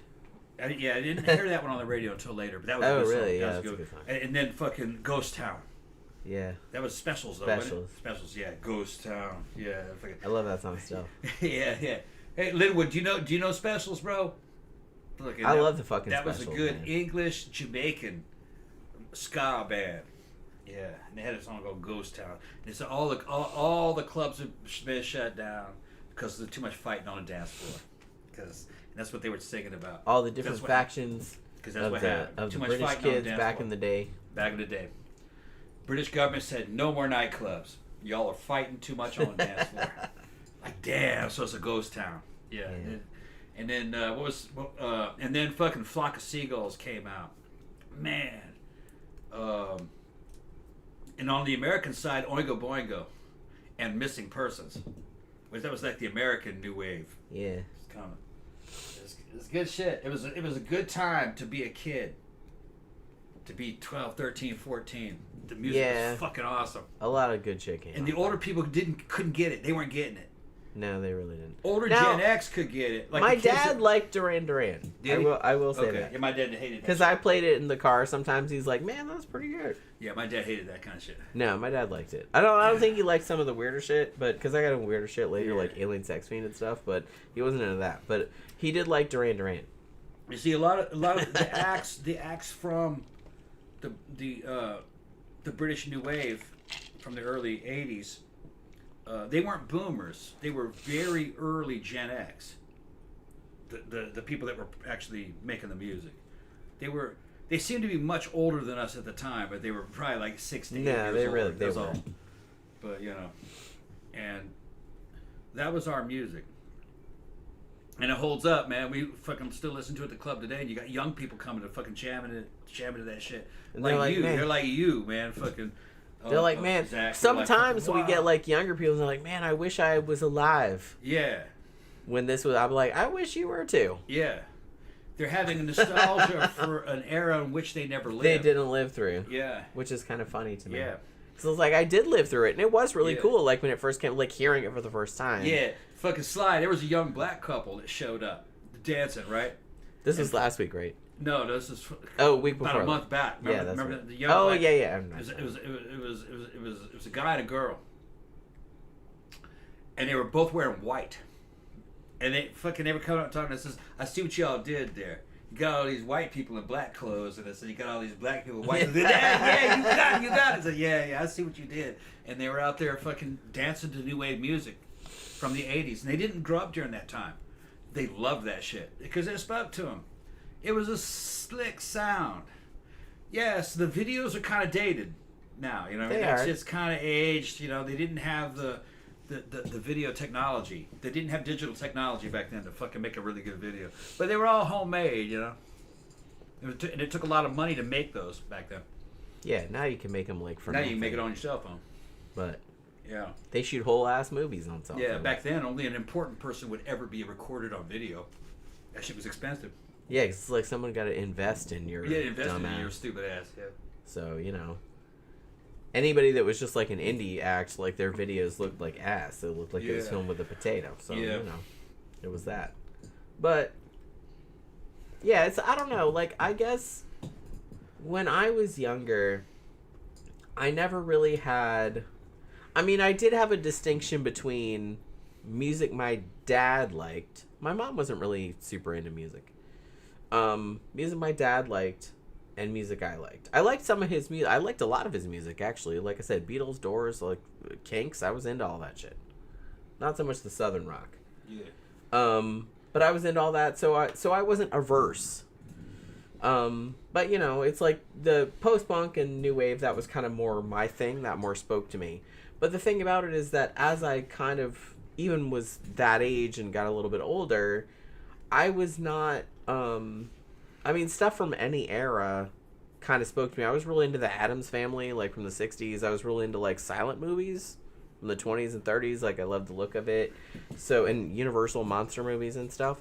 So I wasn't really focused on new shit or anything like that. Like anything from any era that was good, I'd be like, yeah, this is good too. Like I wasn't really worried about it.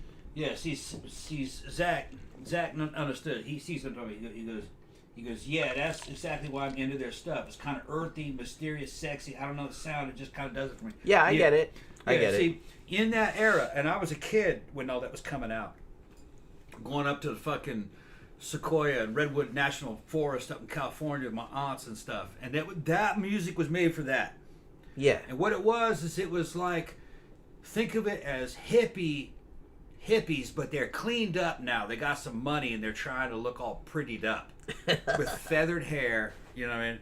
Feathered hair, all blow dried, with a little bit of makeup on. They've fucking actually been taking showers now. You know what I mean? They might even be trimmed a little bit, rolling around on polar bear skin rugs, and with the trimmed bush, fucking with a damn wolf skin on the back of them with the snow going outside and a fucking That sounds nice. and a fucking fireplace, and they're drinking wine and smoking weed and shit, and fucking that and talking about how awesome shit is, and eating cheesecake. Some shit like that. That's what Can we do eating that? Quiche and cheesecake. Yeah, we can do that. Can we But do that's what Stevie Nicks That sounds awesome. and Fleetwood Mac and all that. It was post hippie. Can we like replace weed with LSD though? We could do that too. Yeah, that's what they were doing. But that other too. than they were doing that, LSD also. I think that would be an ideal date. I feel All these skins, polar bear skins, and fucking even down to the wolf quiche and skins cheesecake. and fucking It's kind of like those fucking That would be barbarian movies. awesome. That's what they're talking about. That'd be awesome. That's what it was like. They're drinking wine. They're fucked up on LSD. I love weed and shit. The fireplace is slow. Like I said, I'm not really into weed, but like Yeah. I know some people like it. It doesn't work for me the way it does for Yeah. other people. It just makes me worse. Yeah. But LSD though, Yeah, and it's all magical. I'd do all that It's all day all long. magical. They're all giving each other head and shit. That's what they're. That's what that. It's post hippie music. Yeah. After the hippie music. After the hippie movement. Post hippie rock. Okay, so that's how our next date has to be. He's gonna be like that. Yeah. Fur skins and furs and like I'm a barbarian and shit, and we're smoking weed and Well, I don't know where rolling around. No, in the fur. no weed. Let's not No do. weed. Let's, I don't Fuck want, the weed, just LSD. Fuck the weed. LSD We and just want some acid. LSD and wine. Yeah, LSD and wine would be good. Okay, fine. I don't like weed. We'll do that. Yeah. With I don't Stevie Nicks playing in the background. I'm on board. We get a cabin somewhere cold. Playing a gypsy. That'd be awesome. I don't know why you're laughing. That'd be cool. That'd be cool. But you got it, Zach. That's exactly what it was. Yeah, I mean, That's exactly what it was. honestly, like if music is doing its job, Yeah. it needs to evoke a whole situation. Yeah. And that definitely does evoke that kind of situation. At least but it evokes a different situation for everybody, and that's like ideally what it's supposed to do. Yeah. Like I said, I think the reason that I like a lot of post-punk and stuff like that because it evokes a certain mood or a certain like place that I want to put myself. All right. Sly said he's never heard of he's not familiar with the specials. Specials. He's mostly into soul and rock, 70s and 60s and 70s jazz. You might like the specials, You though. would like the specials. Look, man, open another window. Go to YouTube. Look up the specials, okay? And pull up a video called Ghost Town. I mean, all their shit is good. Yeah, but Ghost Town's a good. That was like their biggest hit. That's a good. And Ghost Town is a reggae song, but this is kind of. Yeah. Ska is British. Okay, Jamaica was part of the British Empire. When the British New Wave kicked off, a lot of the white kids didn't like fucking Alan Parsons Project and They didn't like all the white Pink, people music. and Pink Floyd and shit. That was prog rock. It was too snooty. The punk kids did not like that. So the punk kids like punk rock music, and they liked reggae. They like reggae. Yes. Well, they were there in London, so they hooked up. So the punk rock kids and the reggae kids made music together called ska, and that's what the special is. The special ska, and it's like a crossover. It's like reggae with an English veneer to it. Another one we'll call the English beat was kind of like a reggae. Yeah, they were just called the Beat. The Beat or the English in beat. the UK, but over here they were called the English Beat And those bands were biracial bromance bands, where it was white guys and black guys, fucking just tearing it up. Now there was another one that I really liked too. It was called Fun Boy 3, which had two of the dudes from the Specials, two black dudes from the Special, and one white dude. And it had the background singers from Bananarama on some of the songs. They were really good too. Fun Boy 3. They did another version of Our Lips Are Sealed. Our Lips Are Sealed, which they had the rights to that song. The Go-Go's made the famous. Go-Go's, Our Lips Are Sealed. But they, Jane Wheatland from the Go-Go's and the dude from Fun Boy 3 co-wrote that. They wrote that So together. they all had did rights. a version of it, like each of their bands. Go listen to Ghost Town, and you'll get off on that. It's like they did it like a parody of a Western. Yeah. But it has like a reggae beat to it. It's a reggae song though. Yeah. It's ska. British reggae. Which I really like ska, honestly. Mm-hmm. Like my sister, who is 7 years younger than me, she's big into ska. She's a lot more like I like punk. She likes punk a lot more than I do. Yeah. She likes punk and ska a lot more than I do. Rockabilly. She's really into rockabilly. She loves and like psychobilly. She loves all that kind of shit. But I'm going to the restroom. But it's all along what time is it? The same lines. 10:30. Okay. But it's all along the same lines. That's what I think is so funny. It's just that me and I have 3 siblings, in case you didn't know. I have 2 brothers and 1 sister. And they're all younger. But we're all we're very, very similar. We're all pretty much into the same kind of music. Like, I'm more goth industrial end, post-punk end. My sister and brothers are more punk end. And actually, my brother, who is 4 years younger, his name is Eric, he was in a lot of punk bands when we were growing up. I used to go see him all the time. And he has just recently rejoined a punk band. Like, he worked various jobs over the years. He was a photographer at Animal Kingdom for a really long time and shit like that. And he got asked recently to be in a band called 12 Gauge Confessional. And he was like, okay, so they're kind of touring. And I'm so happy that he's like got back into that, because I feel like he was missing out on that. I mean, him and his wife, they were raising kids and all the other kind of family shit that you do. And his kids are grown now, so it's just kind of like, I thought it was so cool that he was like getting back into that. And they are gonna play. They played in Sanford like the other night. We couldn't go for some reason. Well, we had some other shit going on. But he said they were gonna play there again, like in Sanford, in downtown Sanford, and I want to go see him. But he's a more punk rock guy. It's funny because when we were kids, like I said, I'm 4 years older than him. So like, I was in high school. He was just like junior high going into high school. And he learned to play guitar from Misfits and Bad Religion records. And we would jam sometimes. Like, he had microphones and shit in his house, and like we would play songs. Like, so I would sing and he would play the guitar, and we would kind of record it. And we had a lot of fun doing that. And I used to go see his band all the time. His band used to play in Daytona back in the fucking late 80s, early 90s. He was in a bunch of punk bands. And Daytona, you'd go to these little fucking dive coffee house bars and shit like that and go see these. And some of those places, there was a place called, what the fuck was that? It was on Beach Street. I think it was called Up and Atom. But Atom was ATOM, like atom bomb. And it was this tiny, it was like a coffee house, and it was super narrow, but it was like long. And like, you'd go in there and see bands, and his band would play there all the time. I saw the fucking Exploited in there. In Daytona Beach. In this fucking tiny ass little narrow. Yeah, the fucking Exploited played. And the UK Subs played in there too. Because I went and saw them too. So, I grew up in like a lame ass city, but we did have some cool shit going on under the radar. But like, 50 people would show up. Maybe. But at least I got to see some cool shit. But like I said, me and my brother used to we went and saw Bauhaus together. We went to all kind of, we went and saw Bad Religion together. I got hurt in the pit. He was sitting out because he got bit by not a black widow, but what's the other spider? Brown recluse. Yeah. He got bit by a brown recluse when he was out hiking on his knee.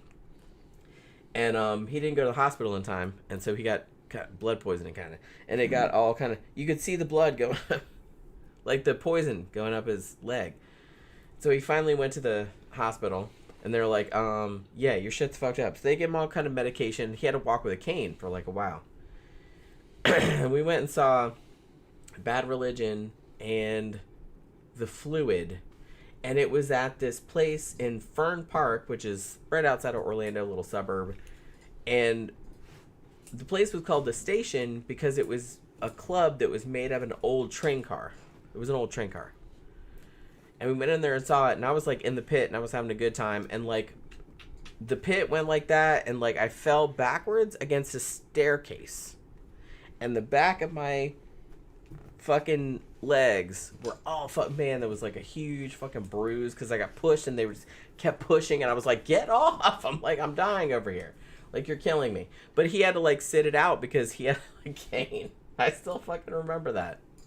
I saw Bad Religion a bunch of times, but that was the most memorable show because I got fucked up and he was just kind of like, yeah, it sucks to be you.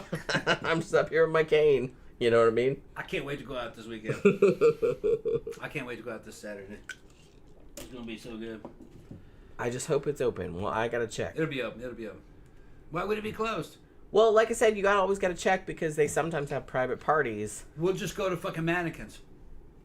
Which is fun, but it's not quite as fun. I had fun last time I went. I did have fun. It wasn't quite as douchey. It was 70% less douchey than I thought it was going to be. Yeah, it's okay. Which is something. Yeah, all right, so, Jim, let's go ahead and shut it down if you want to. Yeah. All right. What is anybody saying anything? Oh, Sly said, I play classical and acoustic. I'm assuming guitar. Okay. Yeah, my brother plays guitar and bass, and he tried to teach me to play bass. I kind of learned when I was younger, but I don't really remember much about it. I see we watched that new episode of Fallout. It's just up there. We gotta watch the new Fallout. I gotta take a shower, get ready, get in bed. Christmas morning tomorrow. Gotta open presents. Yeah. Even though your main thing didn't show up. It's okay. But I do have other... Well, I mean, you already know what it is. Yeah, anyway, so it's not... I know it's coming. It's not a big deal. So I have a couple other things that you don't know what they are. Yeah. All right. I have one thing that you know what it is, probably, but the other things I don't think you know what they are. Because they're, you know... Yeah, my shit's going to be boring. You probably know what it is. I try not to because I like to be surprised. I got some new stuff, but it's just little shit. That's okay. You know. That's okay. All right, so we're going to wrap it up for this evening. Have a good Christmas Eve, if it's still Christmas Eve, wherever you are in your time zone, or a Christmas Day, if it's later. So, yeah, thank you everybody for dropping by. Thank you for all your super chats. Everyone was very generous this evening because it's the holiday season, and we really do appreciate it. We will be back Friday night for yet another Sidetrack show, so that should be fun. We'll probably get drunker than this one, but maybe we'll see. All right, so we will see you guys again on Friday night. Merry Christmas, Happy Holidays. We will see you guys on Friday. Good night.